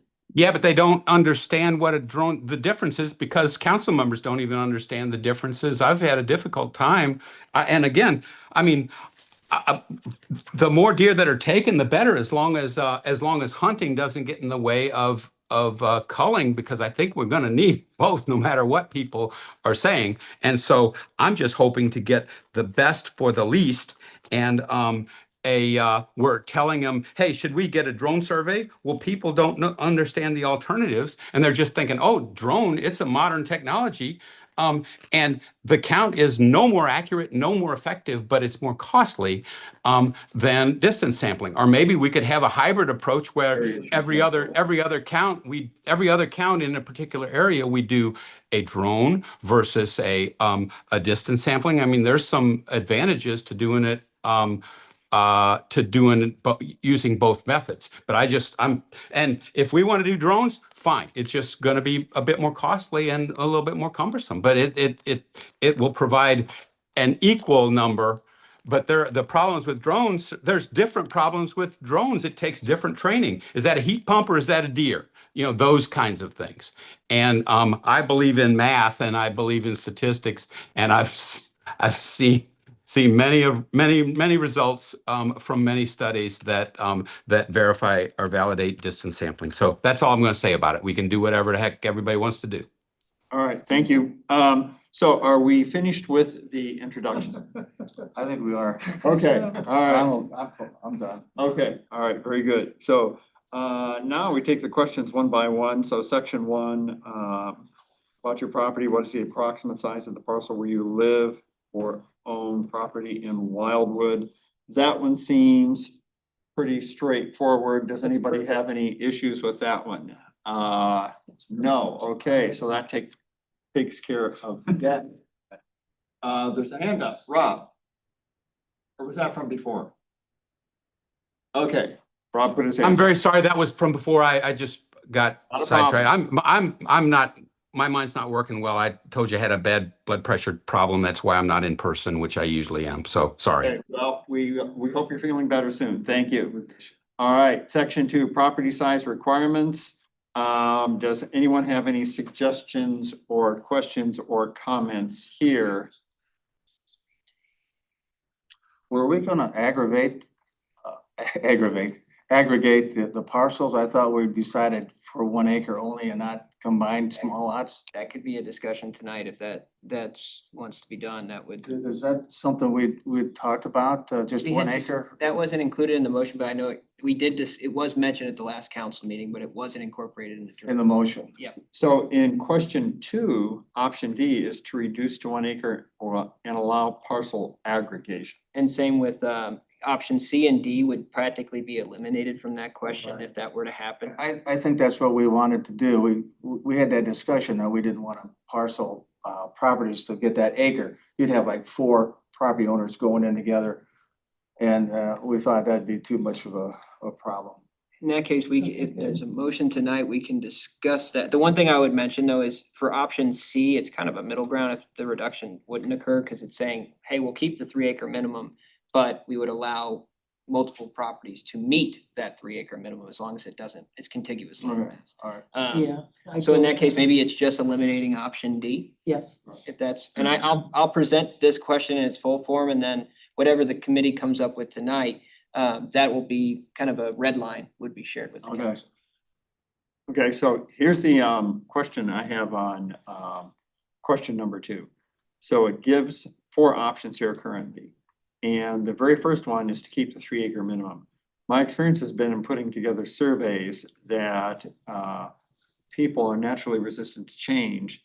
And when they see that the very first question is not to, or the very first option is not to make any change, in other words, here, keep the 3 acre minimum, no change to current law, they'll automatically check that one without reading the other options that are available. My suggestion would be that we move option A to the end and let them read through the other options first. And then if they decide to keep the 3 acre minimum, they can check that appropriate box. That's a good idea. That's a good idea. That's one thing too, our survey consultant, well, we could pass that, I mean, we could pass it on. Also, I think there's the one reason why I want to bring this up is that there is a way within the, like Survey Monkey is the software that you can actually randomize the response, each question will randomize the responses to the question as long as it makes sense. If it's Okay, something that wouldn't make sense, like well, most of these would make sense. everybody's okay with that one? Yes, sir. I'll add that in though. All right, okay, very good. Anything else on question number 2 at this point in time? We're getting rid of D. Yeah, can I get actually, well, I have it on my notes here. Are you just gonna put that under the things to be aggregated? or- Yeah, I've got it on my notes here, but I have first and foremost, eliminate option D, so the parcel aggregation for 1 acre. And then somehow move option A down the line.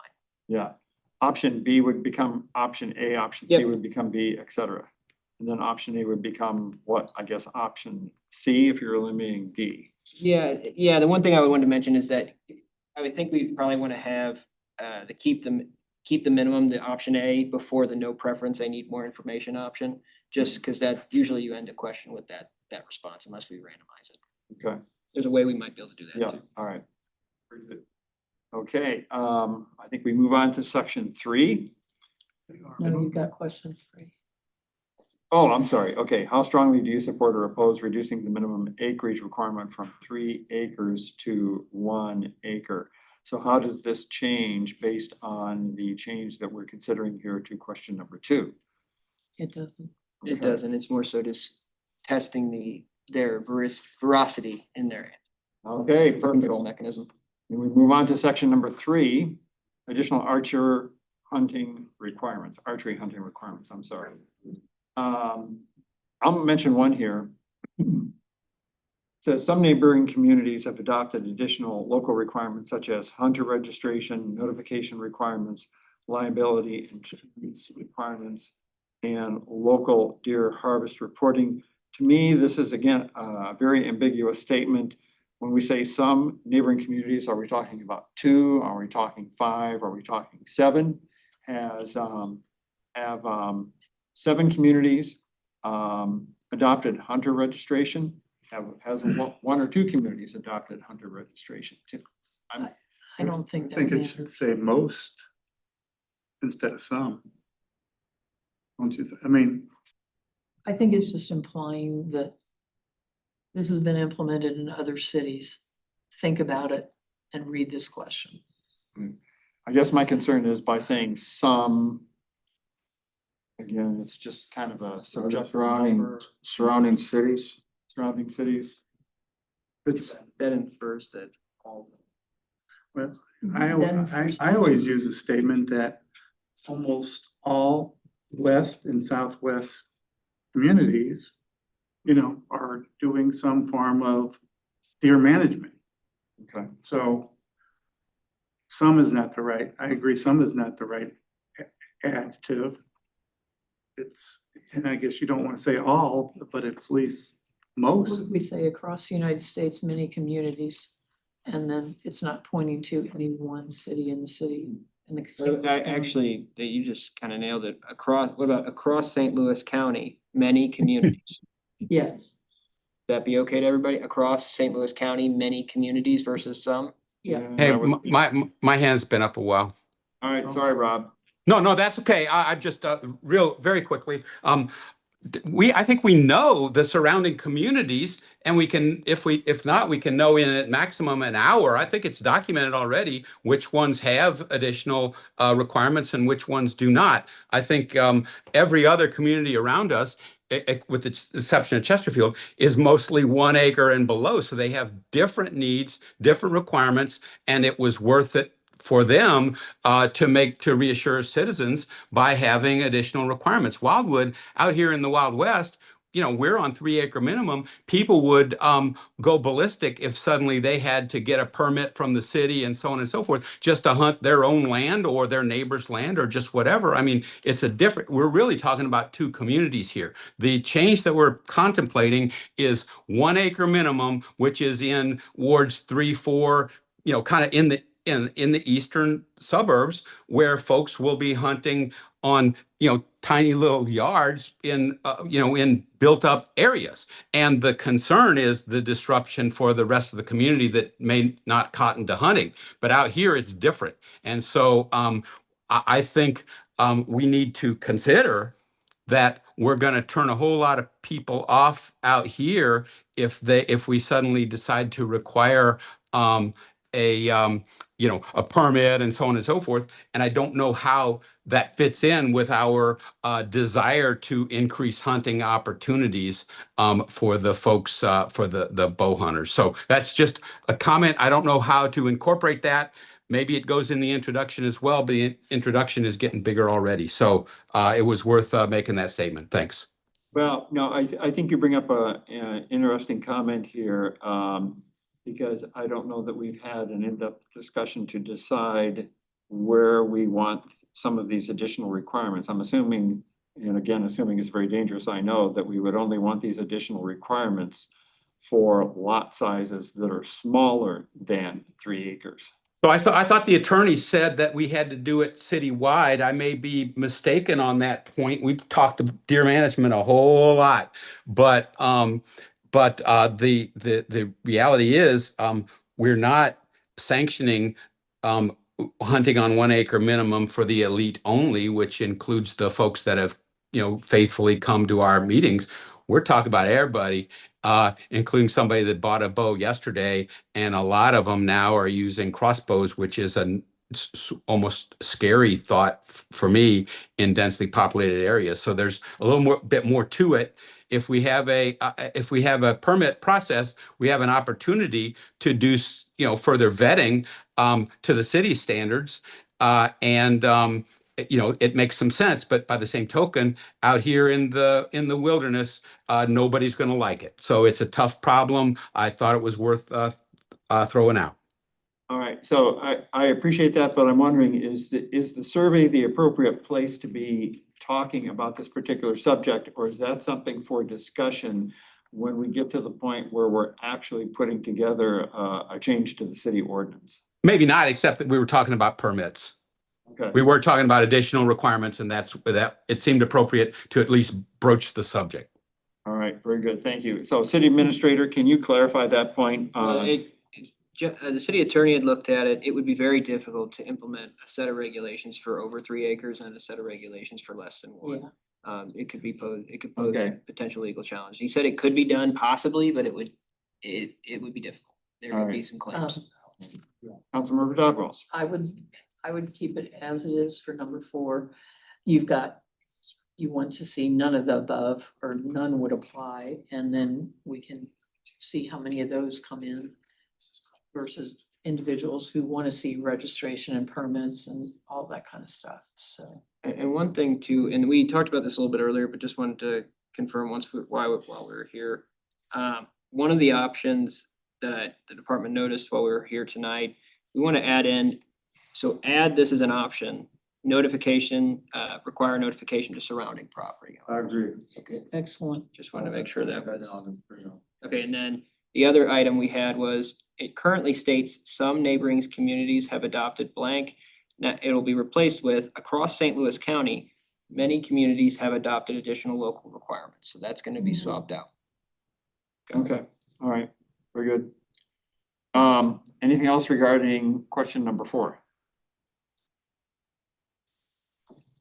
Okay, so I guess we'll move on then to section 4, the thermal drone surveys. But before we do that, I just have kind of a general question.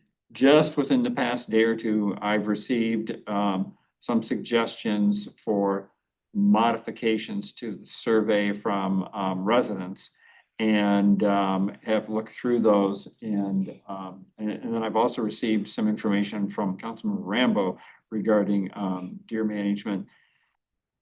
Haven't really had the time to get that information out to everybody so that we can all take a look at it. So if we want to incorporate any possible changes that may come from that information that's come from the residents or from the council member, how do we do that after tonight? Would that be done in You could submit the it to general the- council meeting? It or- would, yeah, that would be the appropriate place, but I would also say that if possible, you could send it over to myself or Colleen, and I can disperse it to the full council. But yeah, the one thing is we are strapped for time. We're gonna. Right.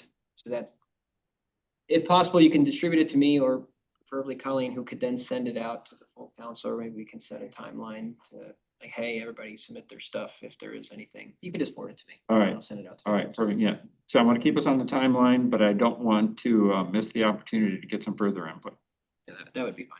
All right, very good. His hands up again, Thomas. Oh, Rob. No, that's okay. I just, I think we ought to count them. We ought to know our deer population. And we can agonize over the methodology a little bit later.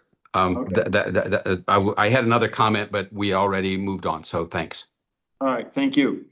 All right, so section 4, drone surveys. I did have a note here from Councilmember Owen that he would like some type of not to exceed number versus the math that would need to take place.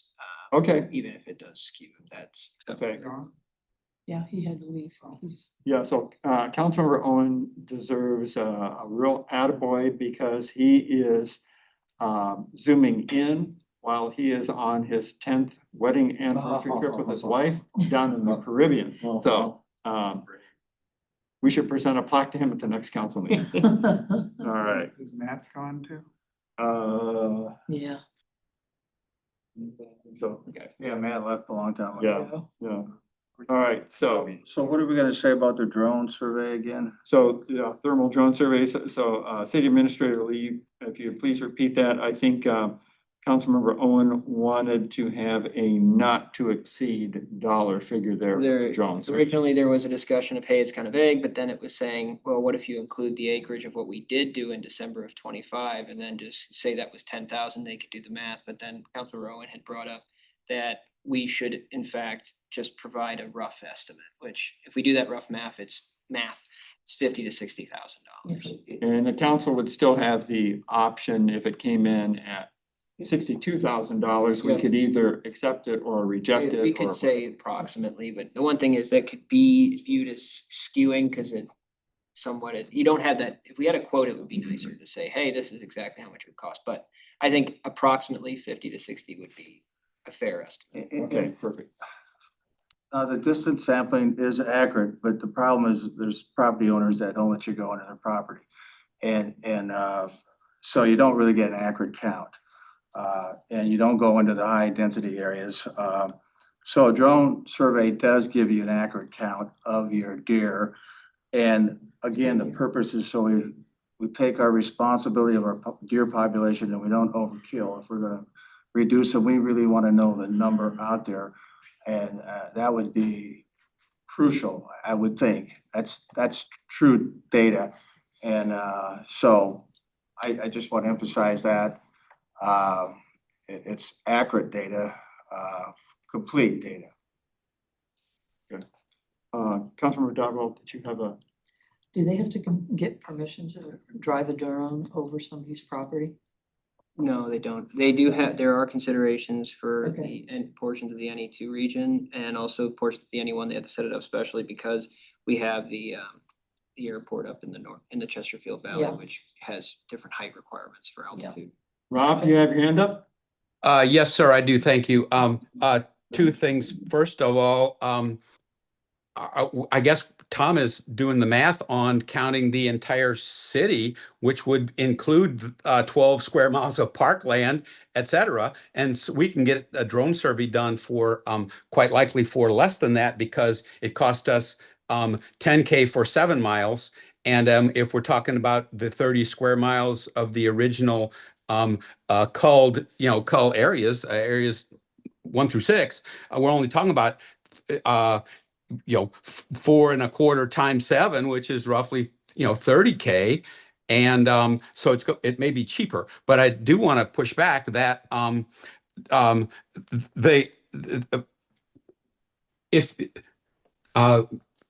there is a misunderstanding or a lack of understanding of distance sampling. It's perfectly accurate. You can't get in everywhere, but you can get in enough areas. That's what it's for. It's statistical validation of samples. That's why it's called distance sampling. And you have a particular transect.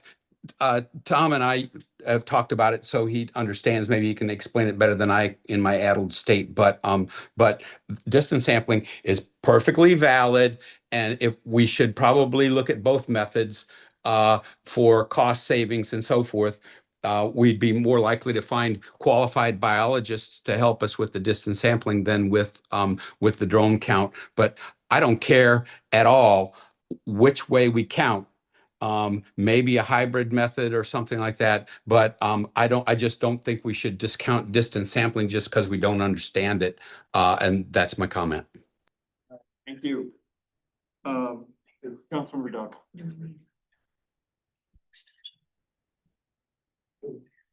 Time for. 5:30 at 7:30. Oh, yeah, we could. We've gone past before though, but Okay. that would be, Okay, that I could just be was appropriate. curious. So, Is, I don't mind. is spotlight different in Yes. distance? So spotlighting is just literally collecting the raw data and then, sorry. I've heard spotlight is pretty accurate. Okay. All right, very good. To friggin' muddy it up even more. All right, so I think some of the discussion we just had is addressed in question number 5, where it says a full drone survey of all 6 study areas should be conducted first. But only in targeted areas where deer management activities are being considered. Current methods are sufficient. I think some prospective residents will have some pause on a drone survey when they see what the potential cost would be. So I think there's kind of a fair balance of information here that, at least in my mind, that lets them consider, the various options that are available to them. All right, very good. So in that case, the one change we're gonna make here for question 5 would be to have it listed, but we're gonna actually list out that kind of a cost estimate. We'll include this information, but then say the city anticipates that a survey of the entire 6 study area section of 30 square miles could cost approximately $50,000 to $60,000. Yes. Okay. All right. Councilmember Albers. Could I make a suggestion that we, if you don't mind, just if we asked our audience here, just a quick, what would they prefer? Sir, just not a whole explanation, just give us your opinion. What would you recommend we do as the best counting method here? Just, if you don't want to agree to that, that's fine. No, I'll do it. Just 30 seconds each one. Not even that. I'll just say this one thing. Only reason why I pushed for the drone survey was because of the white buffalo culling. There was originally 427 deer scheduled to be killed per the city's disclosure. There were 661 deer killed. I was trying to find the solution of why there was an overkill. That's why I suggested the drone survey. In my personal opinion, there's no need for a drone survey. Okay. None. Mr. Sherman, did you want to comment? I agree somewhat. There's no need for any surveys. In his area where they had the problem, if they want to maybe go in there and do it, but there's no need to go in Rambaugh's area and do it there. Just in the zone where there's high density, where you could drive around, you can maybe do a spotlight survey. I would agree with that. In But the not dense area. everywhere in your whole city, forget that. It's not needed. You'll get too many deer numbers there. It's too complicated. It's not worth it. Sherman? I've seen it all over all their cities before. It's just not needed. MDC will approve it because their biologist is making money doing it. So don't rely on MDC anything. All right. So that would Thank you. be Mr. those. Sherman? The survey is not important for me from the hunter perspective. I'm not a drone expert, so I'm not gonna comment on that. Okay. I will say, I think the metric that's most important is the deer that are harvested from my group, people like Lou's group, and whatever other hunters that the permit process allows. Either of you other gentlemen, I'll give you 30 seconds. I think it's important that you know how many deer you have before you embark upon a killing season. Because if you can't articulate what your current population is and what your target cull is to achieve an end state, you're just haphazardly killing animals. Could I add to that? I disagree with that. No, Let's we gotta go. go. No, We're not gonna kill too many deer Not here for debate. if it's free. Thank you, Chair. Debate. Thank you. Okay. I was gonna Okay. withdraw, but I think it's, all the other cities do it to get an accurate account. That's all. The sampling, you don't get to go into all these properties. They don't allow it.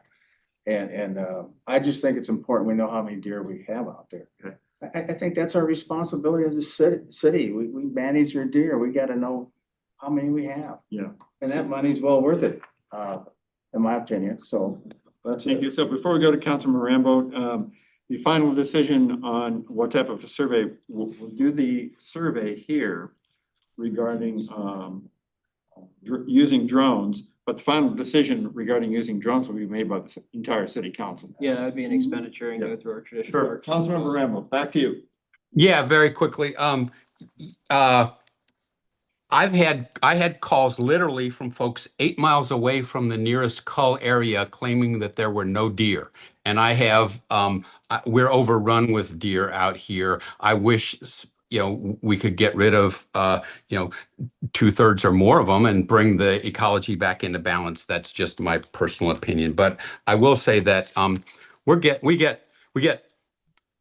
It's the nature of the beast that we sometimes get legal assertions from non-attorneys My personal gripe is that we get scientific assertions from non-scientists, and we're throwing a lot of information out there that's just really not relevant to this survey or to the question of whether we should open things up to more hunters.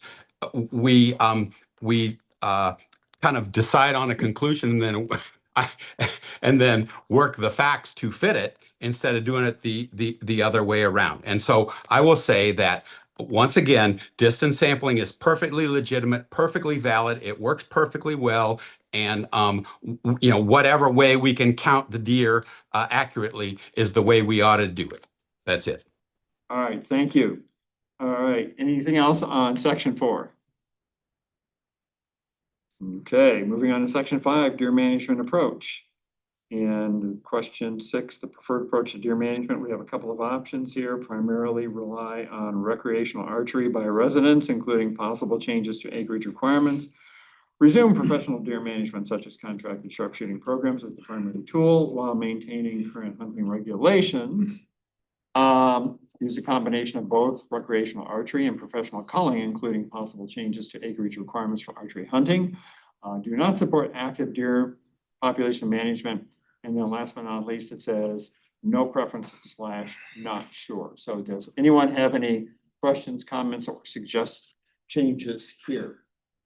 Councilmember Albert. Just the only thing, like you stated before, I just want the no costs for archery put in here somewhere. You thought there'd be a better place for it, you said.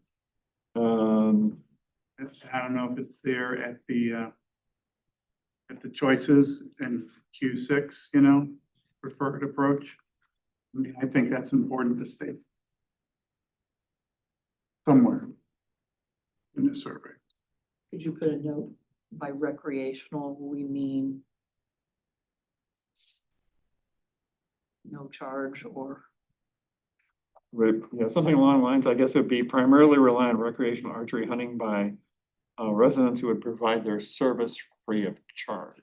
Unless you leave Something like that. it to Does that make Tom, sense or not? unless you leave it for Tom's expert to put that in there. Yeah, I can ask him, but the thing is when you say free, that's once again, it's prefacing that idea that we're gonna be like engaging and hiring a group, whereas this is more so getting into Okay. regulation. So if we, I think we can include it somehow, but I would almost say Would it say instead at of no it, cost to the city or something like that, or? Yeah, it would just be kind of saying, doubling down on the same statement that, Okay.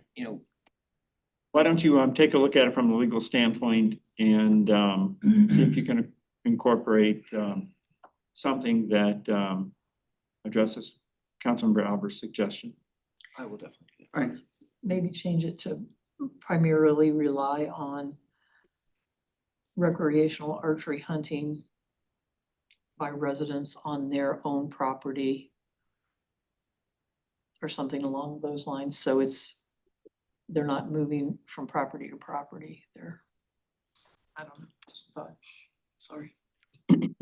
I'm just looking at it from being fiscally responsible here, that's my whole thing here. No, that's good. That's good. All right. Thank you. You're welcome. Let's see. Section 6, general feedback. I guess there's nothing really that needs to be changed here, I'm thinking. So I guess where we are at now is for Mr. Lee to recap for us the suggested changes and see if we can vote in aggregate to incorporate these suggested changes into the survey. Mr. Chair, may I ask a quick question, please? Absolutely, ask away. Thanks very much. I appreciate it. I know I'm talking a lot here and my mind is addled, but yeah, so we need to maybe or maybe not, but I think we need to mention or consider the concept that archery tackle, there is no distinction made any longer, it used to be, between a crossbow and a longbow and a compound bow and this and that, recurve, whatever. Now it's all just whatever you want to hunt with, and the purists use some of them use long recurve, some of them use whatever. It doesn't matter. But the fact is, ethical archers, they use a crossbow if they're getting older or whatever. It gives them a flatter trajectory and so on and so forth, and they can aim them better typically. They walked around, they are quite often cocked ahead of time instead of you knock an arrow and draw when you see the deer. That's a concern, but that's for a future discussion. The more important concern is that a lot of newbies just use a crossbow because they can reach out further. And it gives them a greater range. And with that comes more wounded deer and more travel and so on and so forth. And deer can travel, there's a circle, maybe a quarter mile to even a half mile.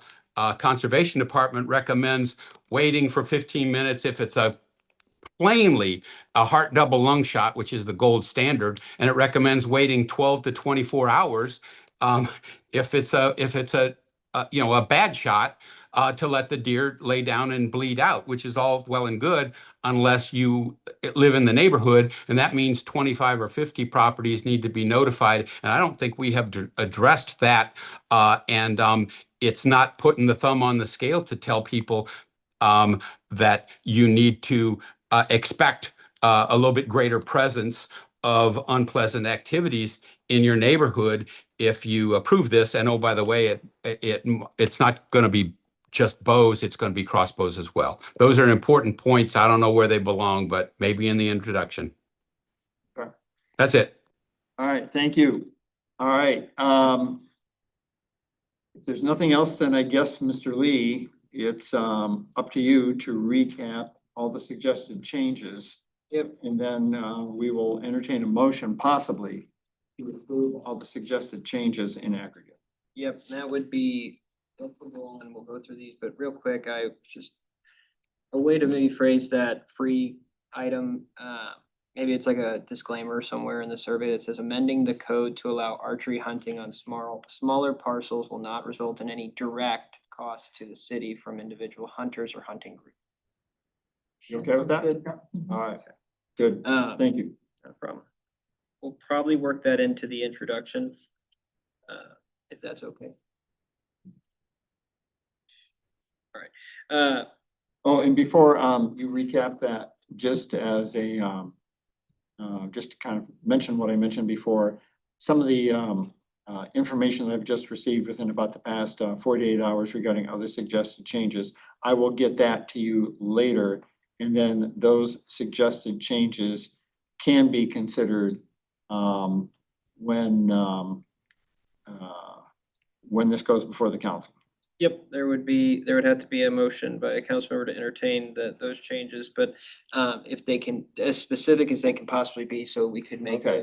those Yeah, changes. most of them are pretty specific. So I will get that to you either tonight or first thing in the morning. Can you share that with council? Yeah. before Yes, The council. yeah, meeting, yes, please? yeah, I'll get it to him and then he will send it out to everyone. Okay, Sounds good. Okay, can I go? absolutely. All right. We originally had this note, but then we changed it to the map, but we're gonna include that map that shows the 3-acre parcels, the 1 to 3 acre parcels and the less than 1 acre parcels with the descriptor next to it. We'll have that somehow incorporated into the intro or possibly near the question that has the acreage requirement discussion. But that would block out the percentage of land that is 3 acres, 1 to 3 acres and less than 1 acre. So that map covers that. So that's one, we'll include that. Having in the intro, having some type of statement that explains what happens. This was from Mr. Owen and Dr. Rambo. We had a statement that explains what happens if you don't mitigate deer overpopulation, really kind of going into what is the standard recruitment rate that was mentioned. That would be included in the introduction. Next one was clearly outlining, we'll get to that one actually later, but just the drone survey costs. Incorporating in some fashion that in the intro, that by lowering the acreage, that it's a service to landowners, and that ties into the free, which will change by saying by amending the code will not allow. So service to landowners component. now going through question by question. There's also, second here.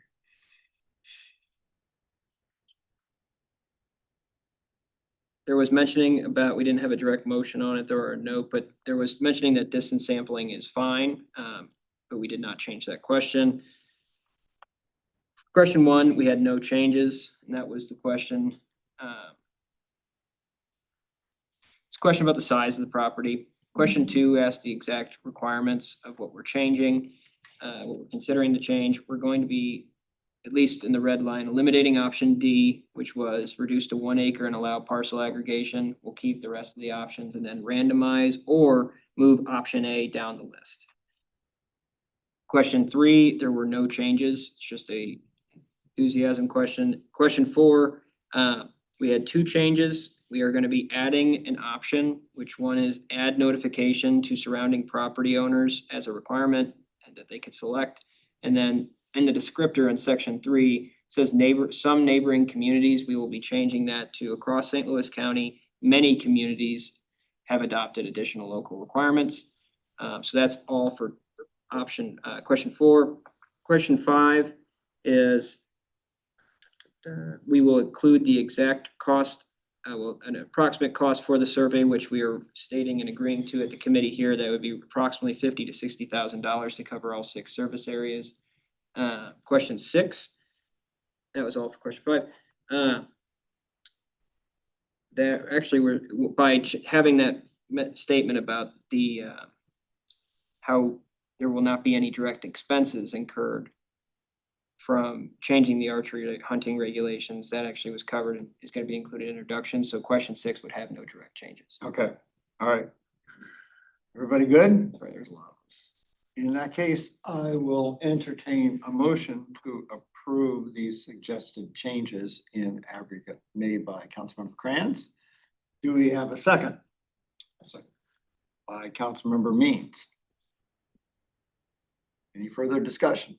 Excuse me, seeing none, all those in favor of adopting the changes in aggregate, please signify by saying aye. Aye.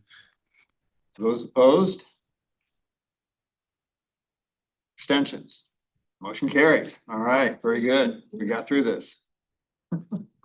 So it is 10 till 8. How is everybody doing? Because I would not be opposed to entertaining a motion to take a 5-minute break if people felt the need to take a 5-minute break. Shall we do that?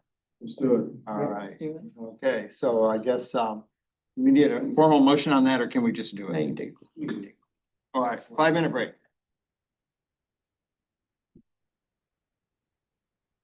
Hey, don't hesitate to stay. We enjoy it. Ms. Donald, I can answer all those questions for you. Okay. Mr. Brown, we're gonna give you a prize too for having to sit through all this. Yeah. Taking a chance to talk. Speed through, all right. Yeah. Public works. The one that actually costs money.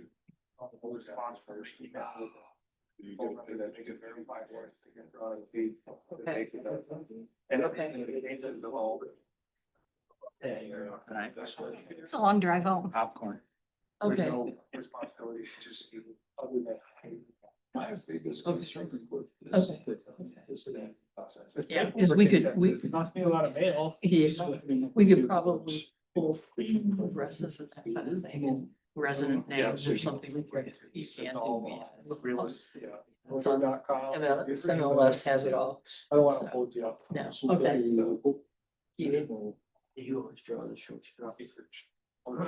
So Fisher leaves at 7, And then and I I'm got- at 7, and I'm on until 11. So instead of him staying, Let's not do our job. doing overtime. Represent people's interests, what's your constituents. He's still the other part. So now we're gonna do a survey. You actually check. I think it's Roll him at night then? Oh, yeah. Is there really anybody there? This is Yeah. a concern, it's a big concern. Like now, we'll probably see more teenagers and kids Yeah. over at the parks and stuff. Oh, good. That, yeah, it just depends. Yeah. I've caught groups of women out there doing yoga at like 8 o'clock at night.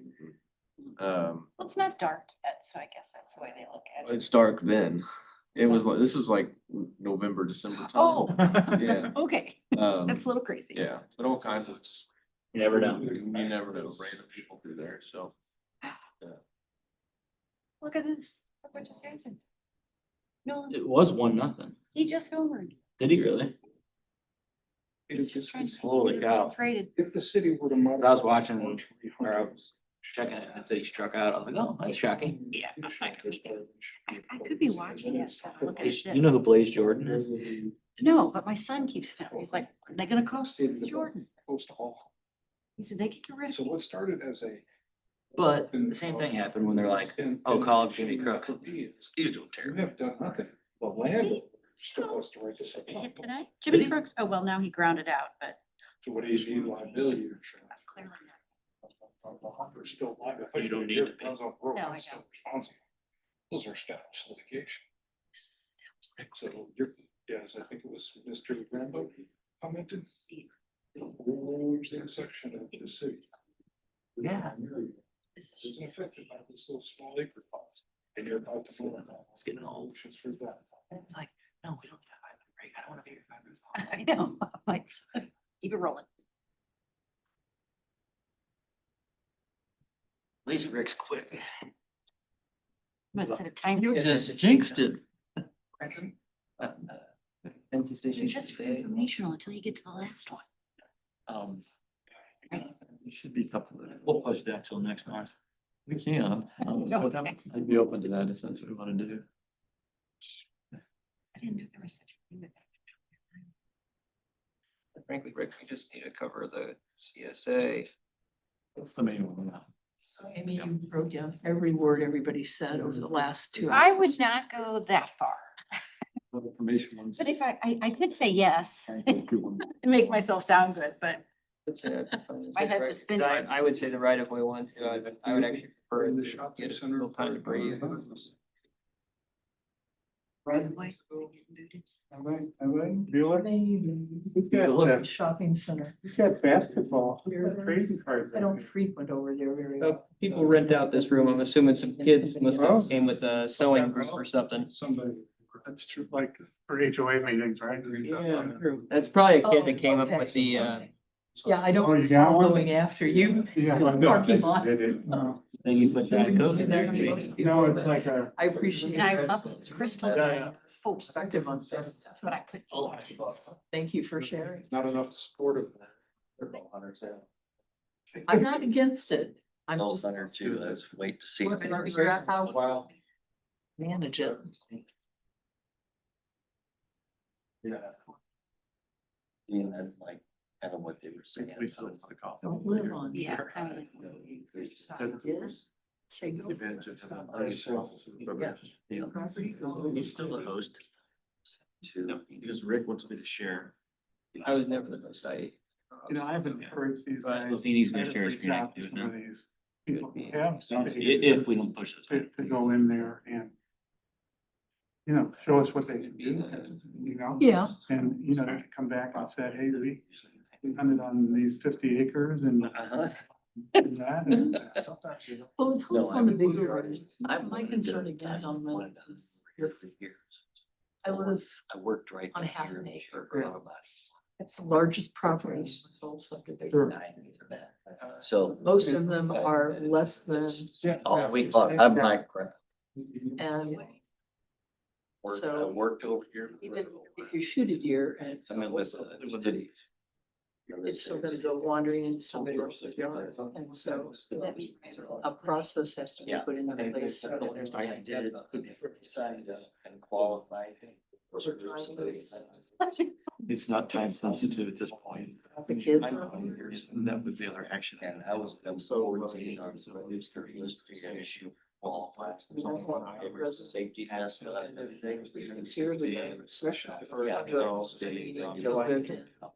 Getting across the line just off a stretcher because somebody on 25 acres. Yeah. Yep. Harry Was hunting items. Deer A, They'll get 14, settled. E. Deer ran up and died in their driveway. Traumatized their child. Yep, They're getting ready to litigate against the city for that. that said, we can answer more questions. Okay. That's just Relax, hold on. They're all information. Right away. Well, you're, It's all ABC. wow, right? That one's not time sensitive, Okay, and with those, still kind of works out. Whether or not we want to include the cost responsibility for irrigation. I wanted to get a motion that would be entertained if the council committee applied to the actual mowing component. That was okay, pretty easy. all right. So, everybody back? All right, so, we will reconvene. And, we are moving on now to, section 7 under Public Works. And I just had a, side conference with, City Administrator Lee.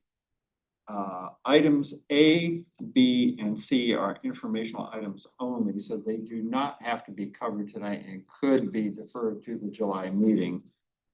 Item E, code revision, City Administrator Lee mentioned there still may be some things that they want to tweak with the information there, so we could entertain a motion to defer A, B, C, and E to the July meeting, which means the only thing that we would have to consider under Public Works would be item number D, which is an action item where we definitely need to take some action tonight. So would everybody be okay with that? Make said motion. All right, so Councilmember Dodwell makes the motion to defer items A, B, C, and E to the July meeting. Do I have a second? Councilmember Albers. All right, very good. All those in favor, please. Discussion. Discussion. I just wanted to comment on the Main Street proposal. You know, when I look at it, I see parking along the Village Green. I see no parking along the all-inclusive park ground. And I'm concerned about children that need or special needs and they need help. So I think we should have parking along Main Street. And I also know that that is an area that's gonna be probably congested, so maybe parking on the other side as well, since you have the Village Green there and we are short on park. I'm just making that as a suggestion. A thought, that concerns me. Sure. If the motion was to bring it back, then we'll certainly have the opportunity to talk about it in more detail, but should make the comment. Okay, all right, very good. Okay, super. All right, any other further discussion on the motion?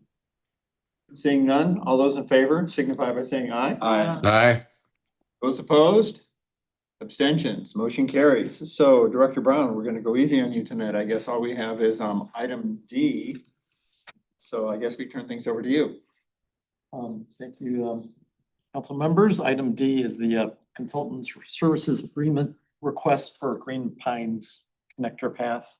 That is the new path that we have been designing, and we are rapidly approaching a point of bidding that project. In fact, Monday night at your council meeting, we expect to have legislation in front of you relative to the acquisition of the right-of-way that's necessary from the Hickory Manor Common Ground. So we are moving forward, and after we complete the acquisition of that piece of property, we want to move forward to bidding the project for construction. As you, I think, are aware, this is a federally funded improvement project. We do have about $213,600 available for construction costs for reimbursement. So because we get the federal funding, it does bring a lot of red tape and extra needs in terms of monitoring the contract, materials testing and reporting to MoDOT. So traditionally, we have been hiring a consulting engineering firm to help us with that work. We just don't have the internal capability of getting that done. So tonight we are giving a recommendation to you to hire Cochran as that entity, the engineering firm that would do the construction engineering services that are required by the federal funding through MoDOT. So Cochran has worked with us on a number of projects, and they are actually currently working with us on the Old State Road shared use path. And they've done a good job for us. We found them to be technically capable and fairly cost effective as well. compared to other firms. So we've been utilizing them for some time. So they did provide us a proposal for this project, which we reviewed. It's consistent with past projects that we've worked with them on. Tonight, we are recommending an agreement with Cochrane to do the construction engineering services for the Green Pines Park Path project for the not to exceed amount of $32,000. And I think with that, if there's any additional questions that you may have, I'd be glad to do my best to address them at this time. So questions, comments for Director Brown, Councilmember Dodwell. I'm sorry, I'm catching up on a lot of this stuff since it's my first night on this committee for a couple of years. Is that 32,000 included in the overall budget for the project, Rick? Yeah, we have $500,000 budgeted currently, so the Okay, that ought to construction be cost enough. is about 370 is what the engineer is saying, so it is included in the $500,000. Okay, I just want to make sure. I'll make a motion to approve. Okay, motion to approve. Do I have a second? I'll second. Okay, Councilmember Means, seconds. Any further discussion? Seeing none, all those in favor, please say aye. Aye. Those opposed? Abstentions, motion carries. Then we move on to topics for inclusion on future agendas. Preliminary review of the 2027 capital improvement plan and 5-year capital improvement plan. Workforce analysis, city staffing needs and associated budget implications. Well, I'll give you a quick update. We'll have the current existing capital improvement plan, do a catch up at the next month's meeting. We'll most likely have some considerations to include there, and then we'll go over the scoring matrix. And then as we go into August, we'll start prepping more and get it through the pipeline. That said, the workforce analysis we are currently working on as well, and we'll plan to have somewhat of an outline of certain positions that could be used here at City Hall, along with the price tag associated with it. So when we do get to budgeting, we would have, we'd be able to make some decisions, even if they might be expensive. All right, very good. Item number 9, miscellaneous, it says none, but one thing I'll just mention briefly. City administrator was nice enough to send to me a PowerPoint presentation outlining the, I guess I'll call it emergency operations protocol that the city has. Should there be a significant natural disaster of some sort, think of the New Madrid fault opening up significantly, something of that sort. FEMA has to come in, that sort of thing. It's a very well done report. It was reviewed by a resident who's a retired Army Lieutenant Colonel who was involved in disaster response in the Army. And he gave it his blessing, which is, he doesn't give his blessing to too many things. But so the city administrator was nice enough to send it to me. I've asked him to send it out to all the members of this committee, because if there's a natural disaster like that and it requires an emergency response, it's going to have a significant impact on city infrastructure. And we would all probably end up getting involved at some point or another. I don't want this one. I think it's New Madrid. Pardon? I think it's New Madrid. New Madrid, okay. Yeah. Yep. Okay.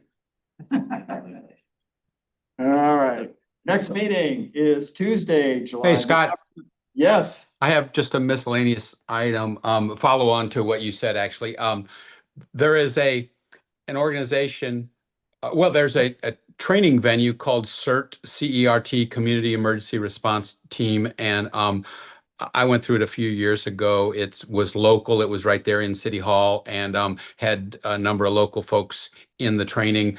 I felt it was useful. It wasn't rocket science, but it was very handy, and it was only a couple weekends. And then you get on a list of folks that will be called in the event of an emergency. And they took down my, a list of my equipment, like a gator and the couple of the hottest chainsaws in Wildwood for what that's worth, and other stuff. And so I'm suggesting that, as part of this discussion, we consider, urging council members, or at least making the opportunity available to attend CERT training, because it was, here's how you safely put out a fire with a partner, and, it's, how you turn gas off and whatnot, but I found it useful. So anyway, thought it worth making that sales pitch. all right, thank you. Councilmember Dodwell. just real quickly, I have a question regarding e-bike enforcement. I didn't have a chance to go through our current requirements on those, but is there a speed limit associated with those? And is there a location that they are allowed for e-bikes?